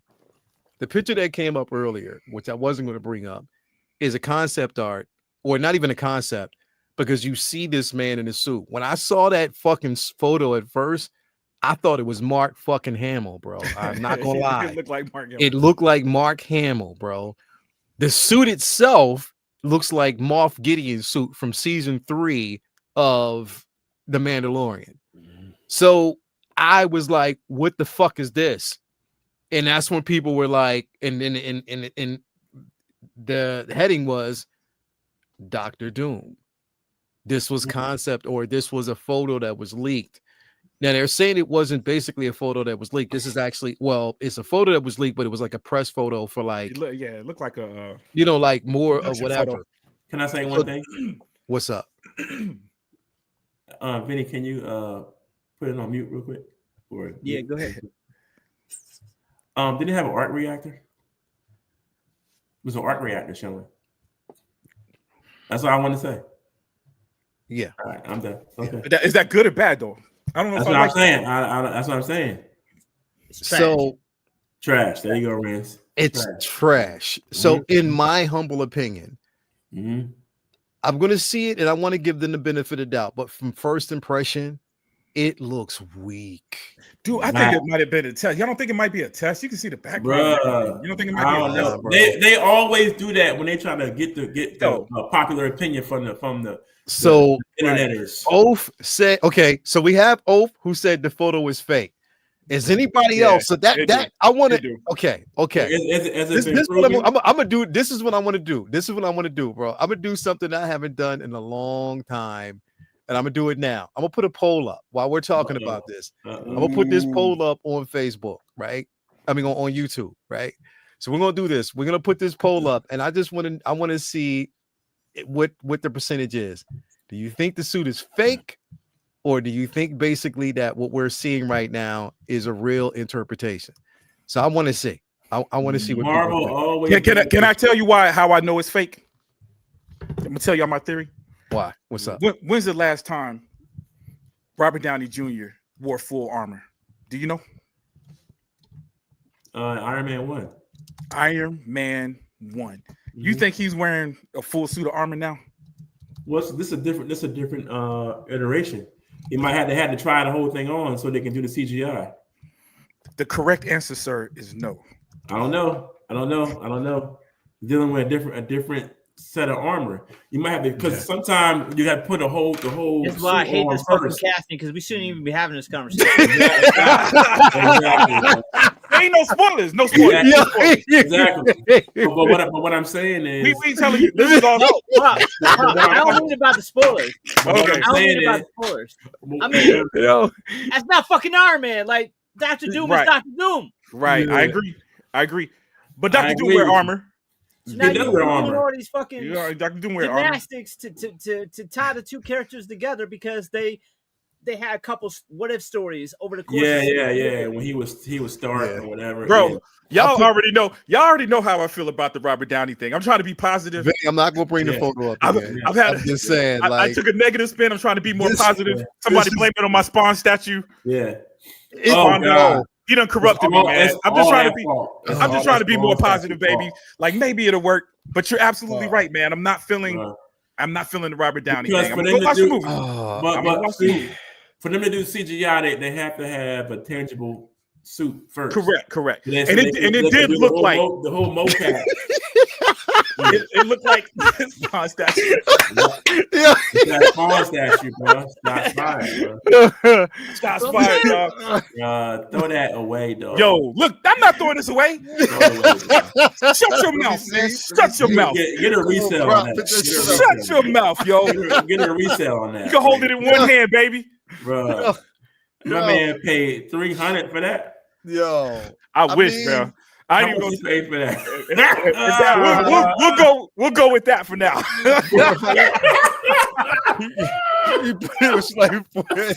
Listen. He paid the amount of a new Spawn, the new Venom figure. Listen. 460. That's my Superman scream. That's the best I can do right now, dog. Bro. That's how I did when I opened the box. You fly around the world trying to rewind so you can get your money back. Oh man, bro. Dude, man flew around the world to get his money back. Listen. That statue, bro. Hey, it's a pretty statue though, man. Look at it, yo. Nah, man. Do the Superman scream. Fly around the world, rewind. Then you spend that money.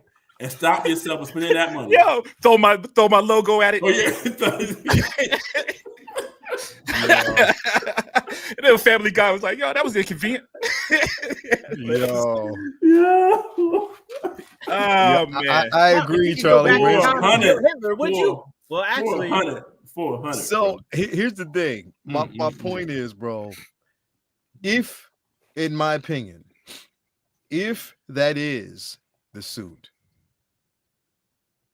then that's trash. The Russo brothers and whoever the art is in that art department and who created this costume, they messed up. They're not giving us a reason. They're not giving. They're just supporting the already loud noise of individuals out there who already think this man should not be the version of Doom. And what Jay, you did point out, and I looked at it, you are correct. What's that? It looks like this suit from the comics when Doom was wearing the Iron Man armor. Right. It looks just like it. The part about that is, even in that story, it doesn't correlate with what we're getting in here. Right. So that's what bugged me the most when the Cassidy dropped.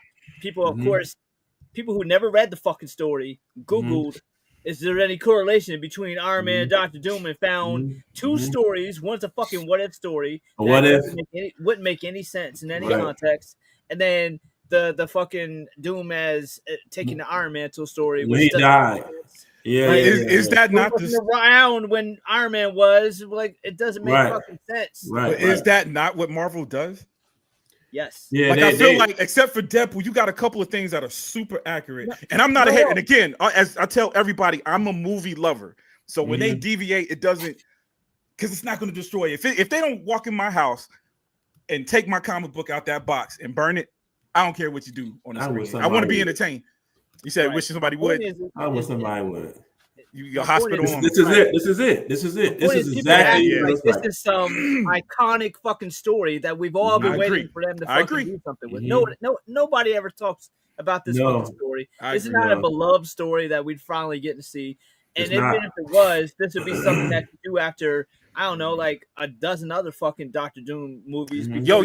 This, but to skip to this story just because people love Iron Man so much, it's like I'm just not Iron Man. I like Robert Iron Downey Man. Jr. Robert Downey Jr. It's not about Iron Man. It's about art. They're trying so hard to connect him to Stark for some reason. I just don't understand. I'm gonna tell you what the reason is. It's success. They're not figuring. I think they're getting scared.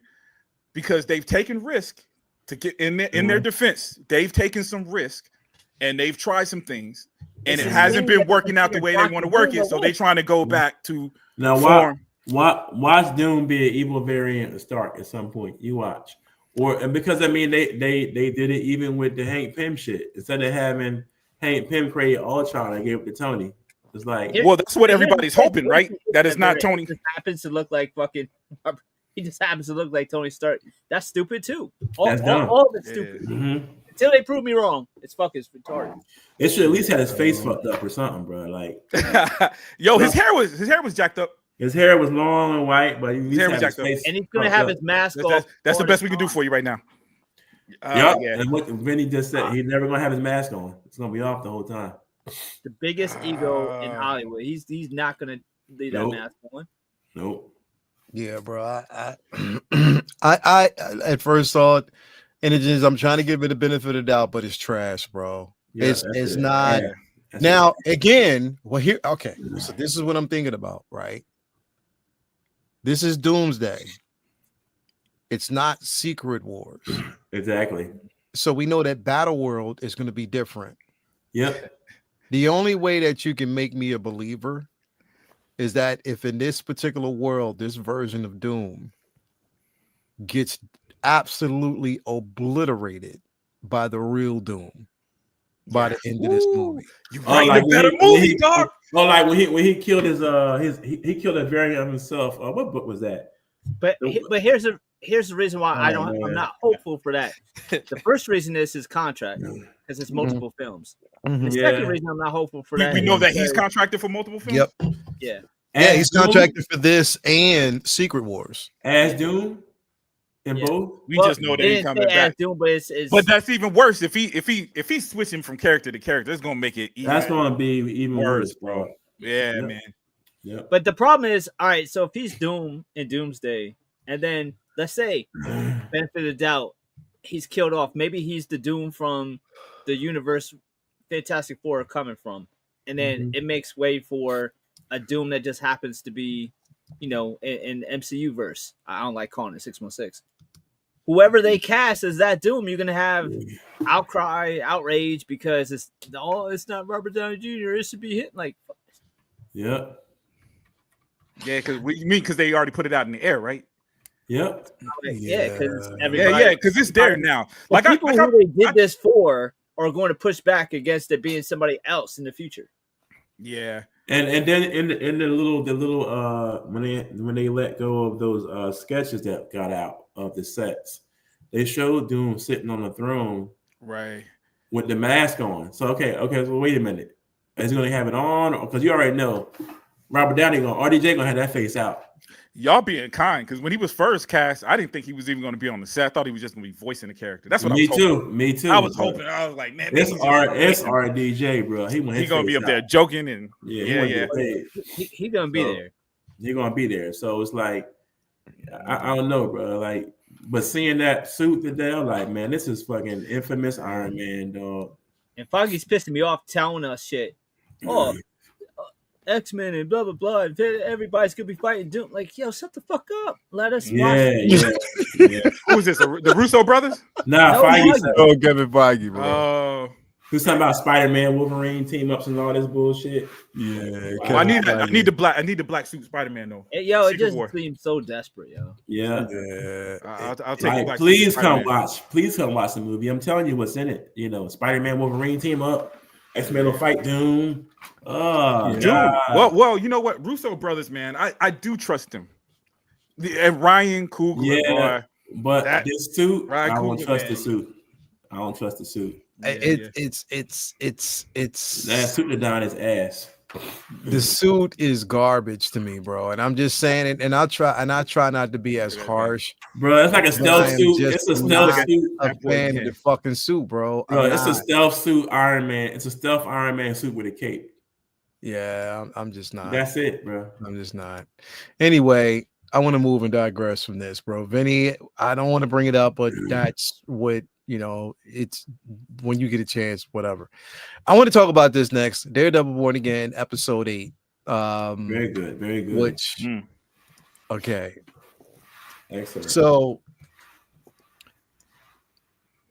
I want to go into this, just giving my thoughts first, and then I'm gonna let y'all go. Right? I know she had that back there like that.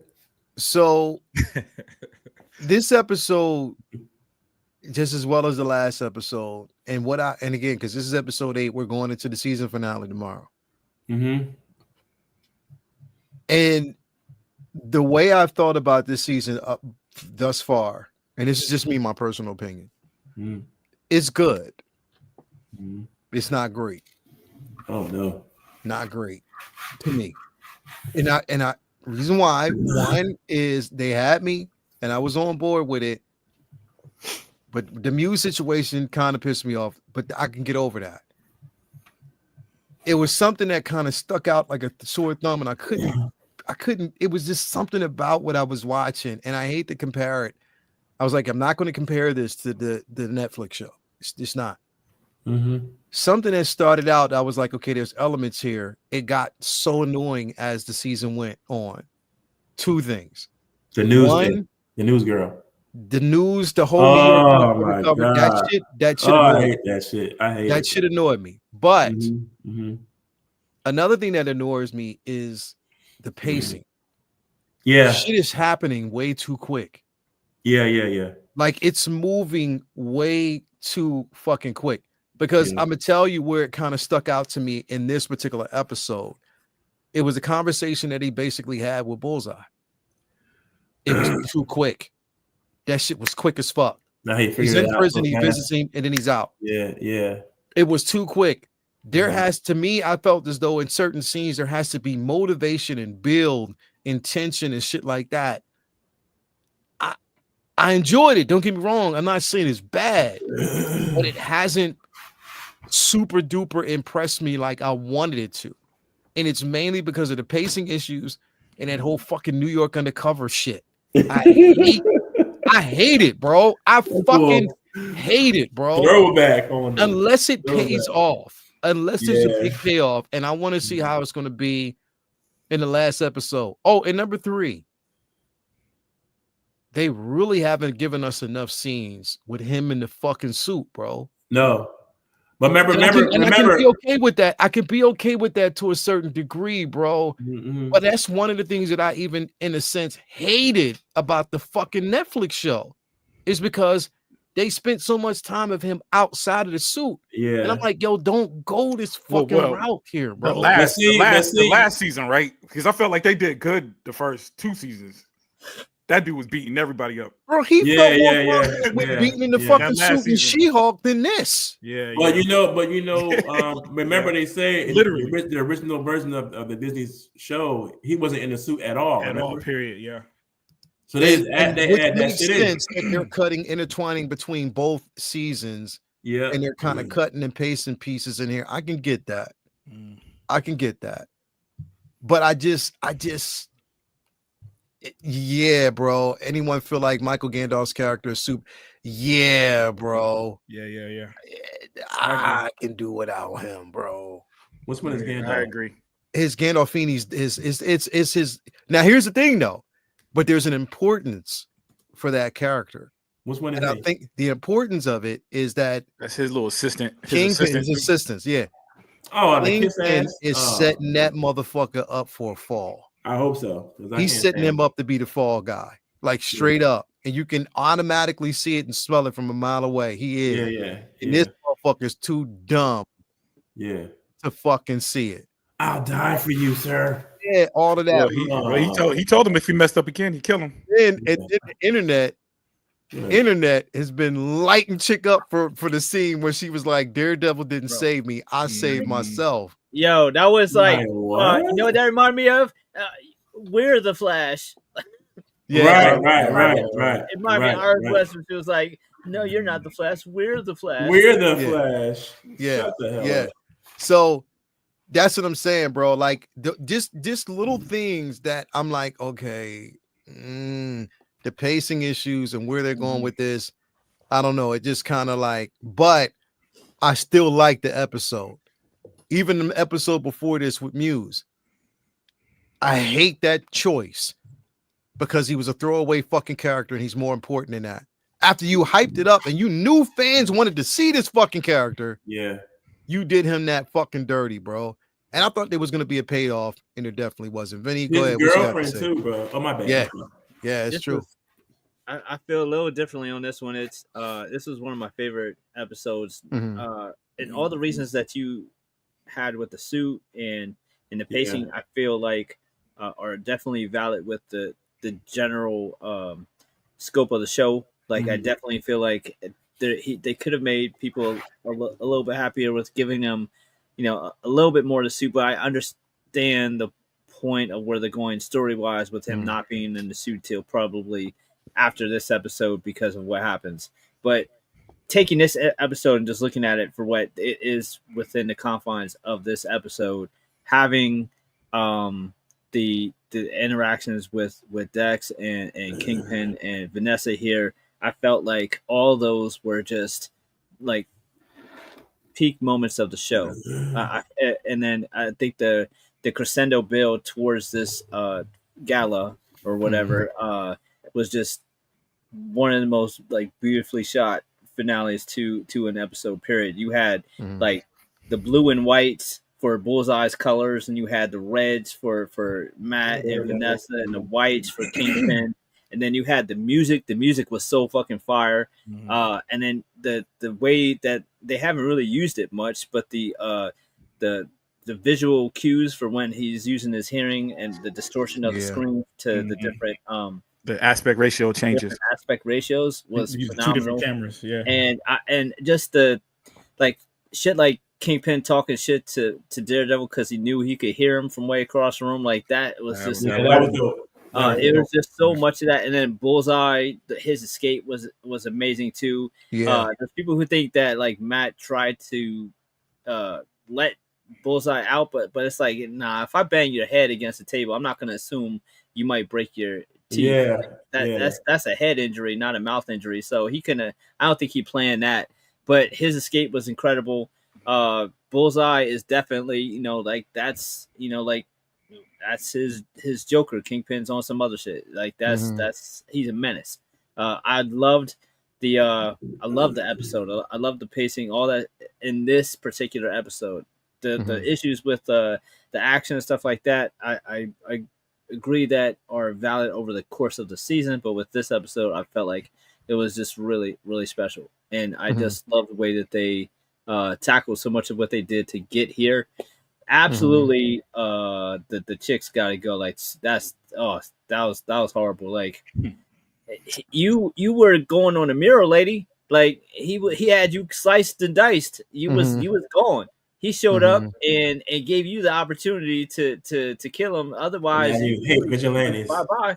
So to talk all that shit, knowing that, to gaslight Matt basically because he wasn't there, so he doesn't know exactly what happened in your eyes. You don't know that he does know what happened. Is just wild.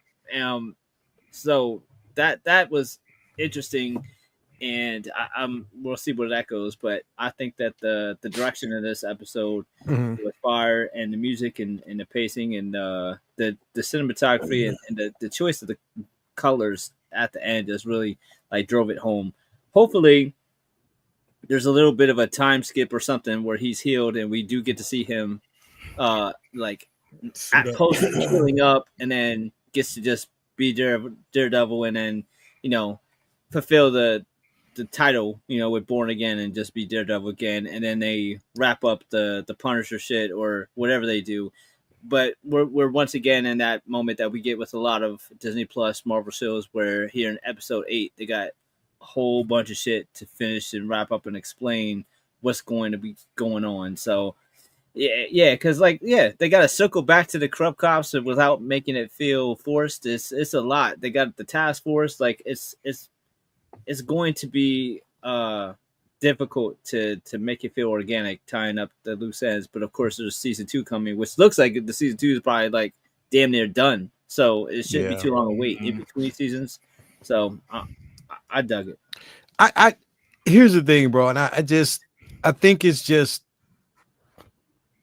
here's the thing where I have to disconnect, and I admittedly so where I have to disconnect. I have to disconnect from the pacing that we know we got from Netflix from this. and understand that this is a Disney show that's not going to give us that level of time. The pacing it's not horribly bad, but it's not hidden enough for me not to notice it. You know what I mean? Like it just something feels, and you know what I think it is? That New York undercover shit, bro. Yep. I can't. It's not, bro. I don't think it's that. I think it's no Foggy and no Karen and Cherry or whatever the fuck and Heather are certainly no replacements for Foggy. Yeah, I don't even like Karen. And I don't even like Karen. Yeah.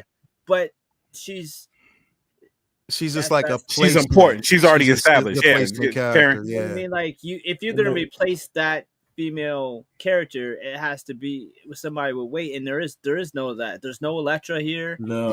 There's no Black Widow here. There's no female to like really to be that opposite for him, where she's helping carry that load. And then there's no Foggy, and then it's like there's no real good. There's not a great supporting cast around him. So obviously that's relieved by the fact that it's really in many ways Kingpin show.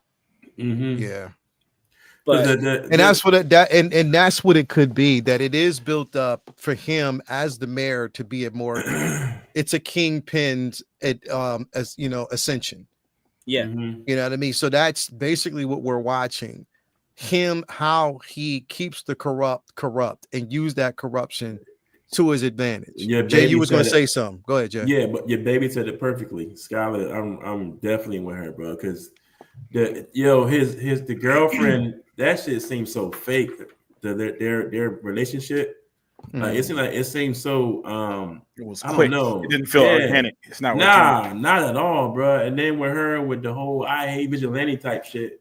But one just saved your ass from getting killed like the day before, and you still hate him. Like, she's not a good replacement for Foggy or Crybaby at all. You know, but I think you know what I think that spoke to though. Yeah, was, and I'm thinking real world right now, how social media and leaders kind of motivate people. Uh-huh.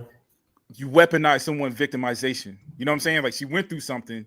And remember, she was in the hospital watching Kingpin talking crazy, and it's like, yeah, you're right. It's them. That's what it is. We need to get rid of all of them. You know. Yeah. So I think it was. I don't know if they executed that well, but that's what I took from her because it was so out of pocket. You know what I mean? That was the only thing I can think of. Was like, yo, maybe she's traumatized, and then you got somebody feeding that. Kingpin is feeding that shit. Yeah. That boy like number 47 right now. Yeah, he's fucking. Oh yeah. Now here's the shit that was dope as fuck though. The scene that was dope that I didn't. Well, I seen you see it coming. You know what's gonna happen, but the shit was still fucking dope. Is when he took her to go see the bull that he had locked up. Oh yeah. Adam. And she took the gun. Already planted him and just had to give him a headshot, kill shot. Bam, that was it. It was dope because it was obviously like, I'm not gonna kill him. I'm gonna make you sever this divide that's between us, right? Yeah. And she goes, empty the clip. Like she had shot his ass up, bro. That shit was crazy. But hey, Skylar's question, money. Because they already spent so much money. Shooting. Oh yeah. So they had to cough up that money for the reshoots. So, because there was more episodes, right? When it's going to be like 19 episodes or 18? It was supposed to be a lot. They cut it in half. It was supposed to be a lot, but they cut it in half for the sake. They certain material that they use from what they had on the cutting room floor. Yeah. To kind of again, like there were edits, but this wasn't like a completely brand new iteration. There were certain pieces that they took from the first whatever, which makes season 2 much more important because it's starting off fresh. Right. And I got the first episode. Oh, my bad. Go ahead. No. Now I was saying what Lyle and Vinny was saying earlier about that damn New York undercover bullshit with the news girl. They don't need that, man. That's just taking up time from the story. Like, okay, she's a news. We know she's the daughter of what's my man? Right. Because they shouldn't have killed her. The niece. I don't hate it. They shouldn't have killed them. Bed this shit. Yeah, but I just don't like it, bro. Like it's taking too much time away, even though it's seconds, but it's taking time away from the story. You know what? It may have a level of importance, but it's the execution. because sometimes it just comes in out of nowhere and they're like a filler. I think that things are just when there's a pivotal conversation going on and it scenes that are cutting into something that might actually have an importance to the scene that we've seen before, that cuts right in, and it's just like, okay, but this is why I think there might be a payoff with it that we just haven't seen yet. They might be doing it for a particular reason. I hope so. You know what I mean? Because what we're seeing right now is because we're seeing a split medium. We're seeing basically where there's some people that are in support of vigilantism, but then we also see that there's individuals out there who support Fisk, and they're like, you know what I mean, whatever. And then we're seeing the corruption with the cops itself. So I think that it's definitely going to have its payoff. Here's the thing. I know it's important. I'll just say this. I know it's important. I just still don't like the shit. Bro, I didn't even like it in New York Undercover, bro. I couldn't stand them fucking cutscenes. Exactly, bro. Yeah, I mean, I couldn't fucking stand it. But I understand it has a level of importance. Bro, but it's like, bro, like every episode, I miss Daredevil. Who's gonna save us? What happened to White Tiger was so sad. Blah, blah, blah. Shut the fuck up. Shut up. It is kind of like you said every episode. Get to the fucking story. Like NPCs on the street where they just keep talking when you pass them. Yeah. Bro, it's just like it's just like Sam Raimi Spider-Man. He stinks. I don't like him. When they were talking about Spider-Man, you know what I mean? Yeah. He's a wackadoo. You know what I mean? Just stuff like that, bro. Like those scenes, it just feels like that. And I didn't even like it there, bro. But I knew it had its level of importance because what we needed to see was the public's opinion. Right. Whether it was popular or not, we need to see the public's opinions because those opinions are driving the motivation. Okay, but that could have been like the first 2 episodes. They didn't have to keep doing it. Not every show, dog. You know what? Lael planted that. You planted that in my head. It didn't bother me until you mentioned it, and now it's like no. We talked about it last week. We said it last week. I know. I hate that shit. Like, hey, you know what? I'm hoping. I'm gonna tell you this. This is the positive I'm gonna take from it. One, the acting for the most part, at least the main characters, dude, I think is phenomenal. Still. We'll keep fucking with you. I welcome it. I welcome it, man. Just take a camera. You can see Daredevil keep it fighting. It's just gonna cut to Jay on the street. Trash. Hey, we deserve an out of theater. I'm like, girl, your news show is trash. Get out my face. I'm tired of seeing you every episode. Your news show is trash. Yeah. Go write about something else. Your uncle will be upset with you. Dude, this camera shit. Yo, stop. I think we're gonna be all right, bro. I think what we're seeing, even what Lael is saying, which is making so much sense. I really, really, really feel like it's just the way it's patched together. Yeah, I think they're really gonna have stuff because I do like the direction that it's going in compared to what I heard. I like the bank episode. The bank episode, from my understanding, is the only completed episode from the when he was wearing the suit the whole time. When wearing the suit the whole time. You know what I'm saying? And the director of this episode is the same director as the first. So the directors that directed this past episode are new. Yeah. So everything that I'm looking at the list, they're doing the next episode, this one, and the first episode. Yeah. So those are 100% uncut, new, freshly shot episodes. So I think, dude, we go into that second season, and I think that's the reason why it's moving along. I think they kind of have an idea exactly where they're going. I think it's going to be more coherent when they don't have to deal with all the extra footage and saving money with that, yo. And with it being patched together, I don't think it's that bad of a job. Yeah, I've seen a lot worse. You know what I'm saying? A lot way worse. Like I'm still excited to see the next episode. I complain about the only 2 things. That's it. Everything else was okay. Yeah. I mean, here's the thing, and I think, bro, because we know that, you know, again, with a lot of fucking set photos, that we know that, you know, we're going to see more interactions with Matt and you know, Bullseye. This is why I think that because they're bringing Bullseye into season 2 as well, they should have gave Muse more room to breathe, bro. They should just let him live. They didn't even have to dress it. I think they could have did everything exactly the same.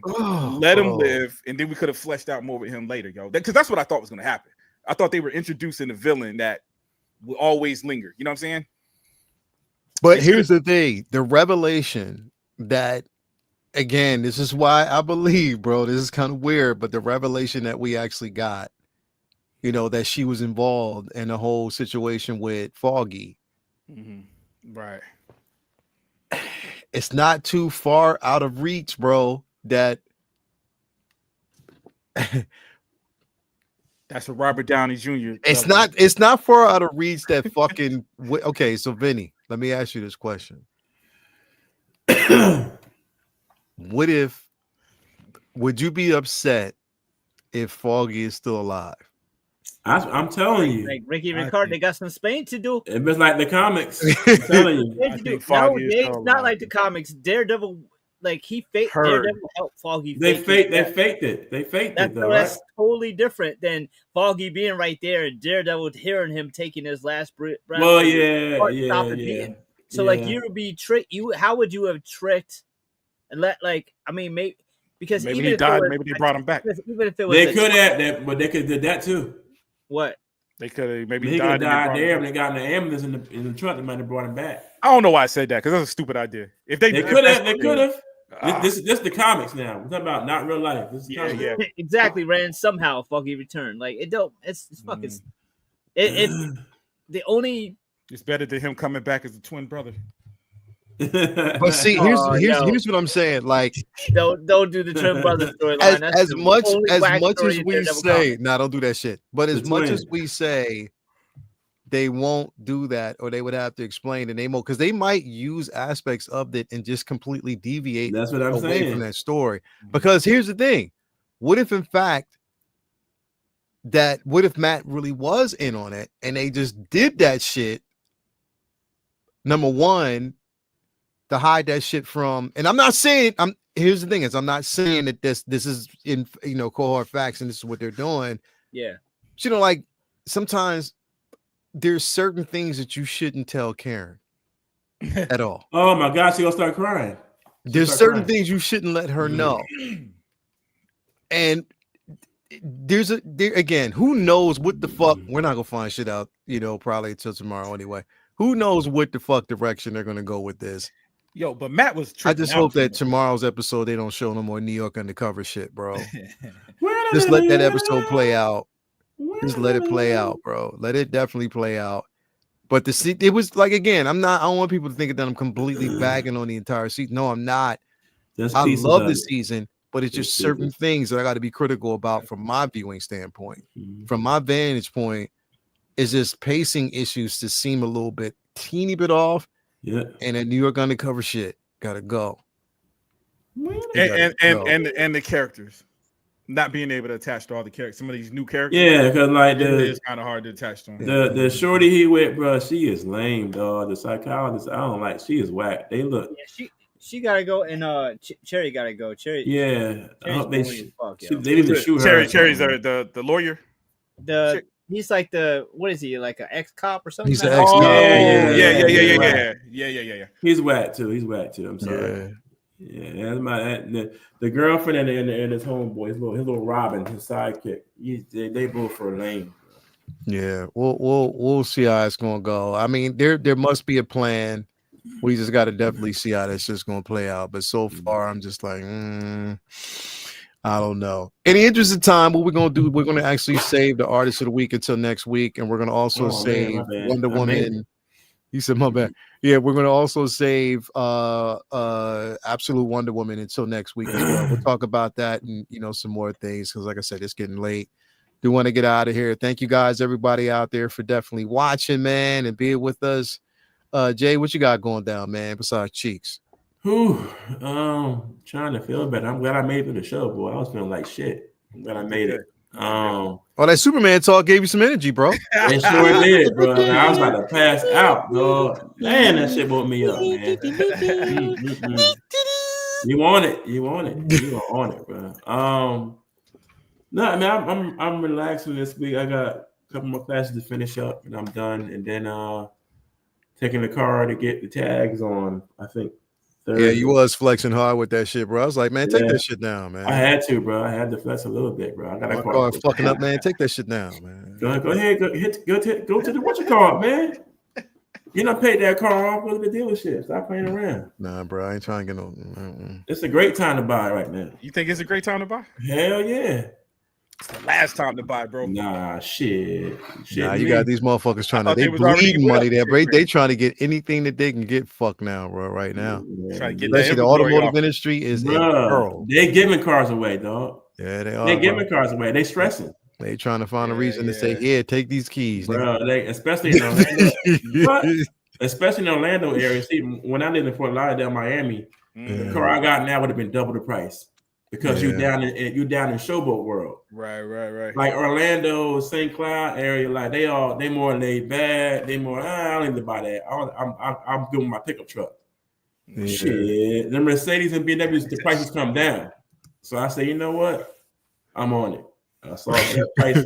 Man needs to go hook a haircut with Jen and clap some green cheese. That's it. Yo, yeah, man. Some lawyer skills too.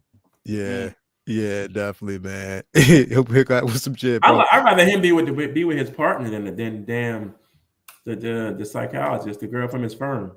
It ain't gonna last. That shit ain't gonna last. Bro. Yeah, we'll see. She gonna be a fall for something, especially when she find out who he really is. So since she'll be mad, she'll be mad as fuck, bro. You already know what it is, and I think basically it might be set up where she might switch sides and go with Kingpin, bro. To be quite honest. Who the psychologist? His chick, yeah. Yep. I see. Because that's Kingpin psychologist anyway. Like I said, why you think dude showed up? They're fucking grooming her, bro. Yeah, she's gonna be like, we're a Kingpin. Yeah. And Matt told her ass like, yo, they're using you. Yeah. I'm going because they're my clients. And she went anywhere. All right, bitch. First of all, he should have moved her in. Exactly. Move her ass in. I'd be like, nah, you stay at a distance. You don't need to be on my shit. That chick was living with him. How you gonna miss that? She in his house. Aren't you? I missed she in his house. She in his house. I knew she was in there. Yeah, she in the crib chilling. Anyway, put her out, dog. Thank you for being here, Jay. No doubt. B, what's going on with you, brother? Man, just catching up on some reading, catching up on organizing. I'll have some more RPs coming in soon, and just gearing up. The season's about to be rolling. We're finally getting some warmer weather, so I'll be busy with my regular JO, and looking forward to Daredevil finale tomorrow for sure. I got into a couple different new anime that's going on Netflix, so I'm seeing what's up with those. Otherwise, there's not much on Aaron lately, so I'm looking forward to Andor coming because obviously that's one to watch for. So I can't wait for that. Andor gonna be good. Hell yeah! And obviously, we'll be Scoundrels will be coming back soon. So yes. For that. We'll be back here on Sunday. I mean, on Thursday night. Keep it locked, Scoundrels. We'll be back in effect. We're gonna pregame that shit this Thursday. Is Jen going to be in the Andor? Ursa? Who? Jen Ursa going to be in Andor? Don't know. Nobody knows. I don't know if they may not. Because remember, Gilroy did say that he's not doing a whole bunch of member berries in this show. Damn, bro. I want that figure so bad. I messed up, man. Yeah, I didn't. I got this shit right there, bro. I knew motherfuckers was going to be. I got both even the Imperial disguise right there, Jay. She right there, bro. I don't want to see it, bro. I don't have it. Yeah, you want to see it, bro? Let me show you real quick, bro. He said, "Hey, did you make it?" Now here you go. Hey, did you make it? Real quick, bro. You'll be all right. Let me go and get this shit. That's messed up, though. Nah, it ain't, bro. Just go on, bro. I just complained to the man and said I'm mad that I missed the figure, right? Yeah, bro. I'm just trying to tough love. And he gonna come show it to me. Tough love, bro. I need you to feel it a little bit, bro. You'll be all right. Just feel on this a little bit, bro. Now, how to make a 2.0. Yeah, and I get that too. And I get that too, bro. That is one of the dopest figures in the Star Wars. Ain't it, bro? Ain't it? Look at that, bro. Look at that, bro. Damn, bro. They got rolling eyes? Nah, this one doesn't. Nah, this is the original. It doesn't have rolling eyes. Oh, that shit is fire. Yeah, it's definitely one of the dopest figures, bro. Like, definitely out there, bro. You see that. She got an AR-15 a little bit. Yeah. That thing is raw. Bro, plus this is the deluxe version, so she does come with her sniper rifle and everything, bro. Oh, she come with 2 guns. Yeah, she come with 3 because she gets this one. She gets the pistol, and then she also has a sniper rifle. Yeah, that's raw, man. Yeah, bro. Yeah, suck it up, everybody. She going for like 7. Yeah, people out there didn't get a chance to get. The value gonna go up in this motherfucking figure quick now. She going watch. Like 7. Watch. Watch Yeah. me. I pre-ordered the board. Vinny, did you ever see? Do you remember that episode of Martin when he had to go jury duty, and he was trying. He had to go to jury duty, but he was also trying to get some cheeks because what's the name was ovulating, so he was trying to get out. And remember when he was like, "Yo, I'm leaving. I'm getting out of here." And he's like, "Yo, you ain't gonna be able to go nowhere." He got to the door, was like, "Watch me," and he was about to leave, and they picked him up in mid walk and brought that ass back. Bro, that is my favorite fucking episode. That's just incredible, man. Anyway, V, what you got going on, man? What else you got going on, bro? That's about it, man. Look at That's that. it? Yeah, I was done. Just all that That's shit. it? Yep, that's it. Prop, man. What about you, brother? What you got on? What you got going on besides that you know what I mean, that spawn statue? Y'all want to talk about the spawn?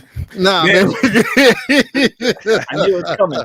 Dude, that's why I didn't move since y'all first joke. It's been right here. Anytime y'all want me to pull it. Yo, somebody's fucked up. Somebody is fucked up, bro. Did you see this? Dude, that joint you posted earlier. Nah, with the baby oil? Yeah, dog. Man. Yeah, nothing popping, man. I just got a bunch of videotaping. I took a week off from Prop Wiz stuff, man. So I gotta play catch up next couple of days. You took some time off from propping? Yeah, man. Yeah, I mean, you got some other stuff in the works. No more propping right now. Oh, bro. yeah, man. I gotta get, man. I got a project, man. Y'all, the first 3 on my list, man. I want to know what you guys think. All right, I'm gonna send it your way. Okay, you already know, bro. Definitely appreciate that, man. We, send it on over, bro. We got you, bro. We can't. Definitely can't wait, bro. We got you back, man, for real. You know what I mean? So, come on. Call it Diddy, bro. You already know Baby Lotion, bro. You already know. Bro. Call it Diddy. Call it Diddy. Hey, look at the barrel. Why it's got the the squeeze top on the top, bro. Can't stop, won't stop. What kind of silencer is that, dog? Oh my god, bro. I'm gonna take that to the range. He's silencer, all right. Call it, bro. This is too fucking funny, bro. Take that. How's that going to shoot? He'll find a way. Anyway, man. Thank you guys for being here. What's going on? Tomorrow I got an interview. It's going to be a new episode, a new show every now and then. I'm actually bringing out is called the damn, I gotta bring it up so y'all can see it. Hold on real quick. I got it here. Did I bring it up or did I take it down? Storybox. No, it's Storybox Audio Visual. I actually am going to be interviewing Robert Meyer Burnett tomorrow about True Noir. Yeah, so we're going to be talking about True Noir. True Noir. It's an audio thing he got. I heard it. Him, Chris Carr, Katie Sackhoff. It's a whole bunch of people that have actually been in. Michael Rosenbaum, he's actually the lead character in it. Wow. So yeah, I'll be talking to him about that tomorrow night, around 8:30. That's Lex Luthor. Lex Luthor. That's my favorite Flash show. Yo, that boy is so far my favorite Flash. Yo, he funny as hell. Yeah, he has a great podcast too. What'd you say? He has a dope podcast. Yeah, he got a dope ass podcast, bro. I love his Rosenbaum is funny as hell. He don't give a fuck. I'll be watching this shit. It's funny as all hell, bro. Yeah. That's the best Lex right there. Yeah, he's dope as fuck, bro. That's Flash as well, man. I thought like he did the voice of Flash. Yeah. So definitely, man, I'll be doing that. We got Say What Wednesday, or we may or may not have Say What Wednesday. If something releases, then we'll talk about it.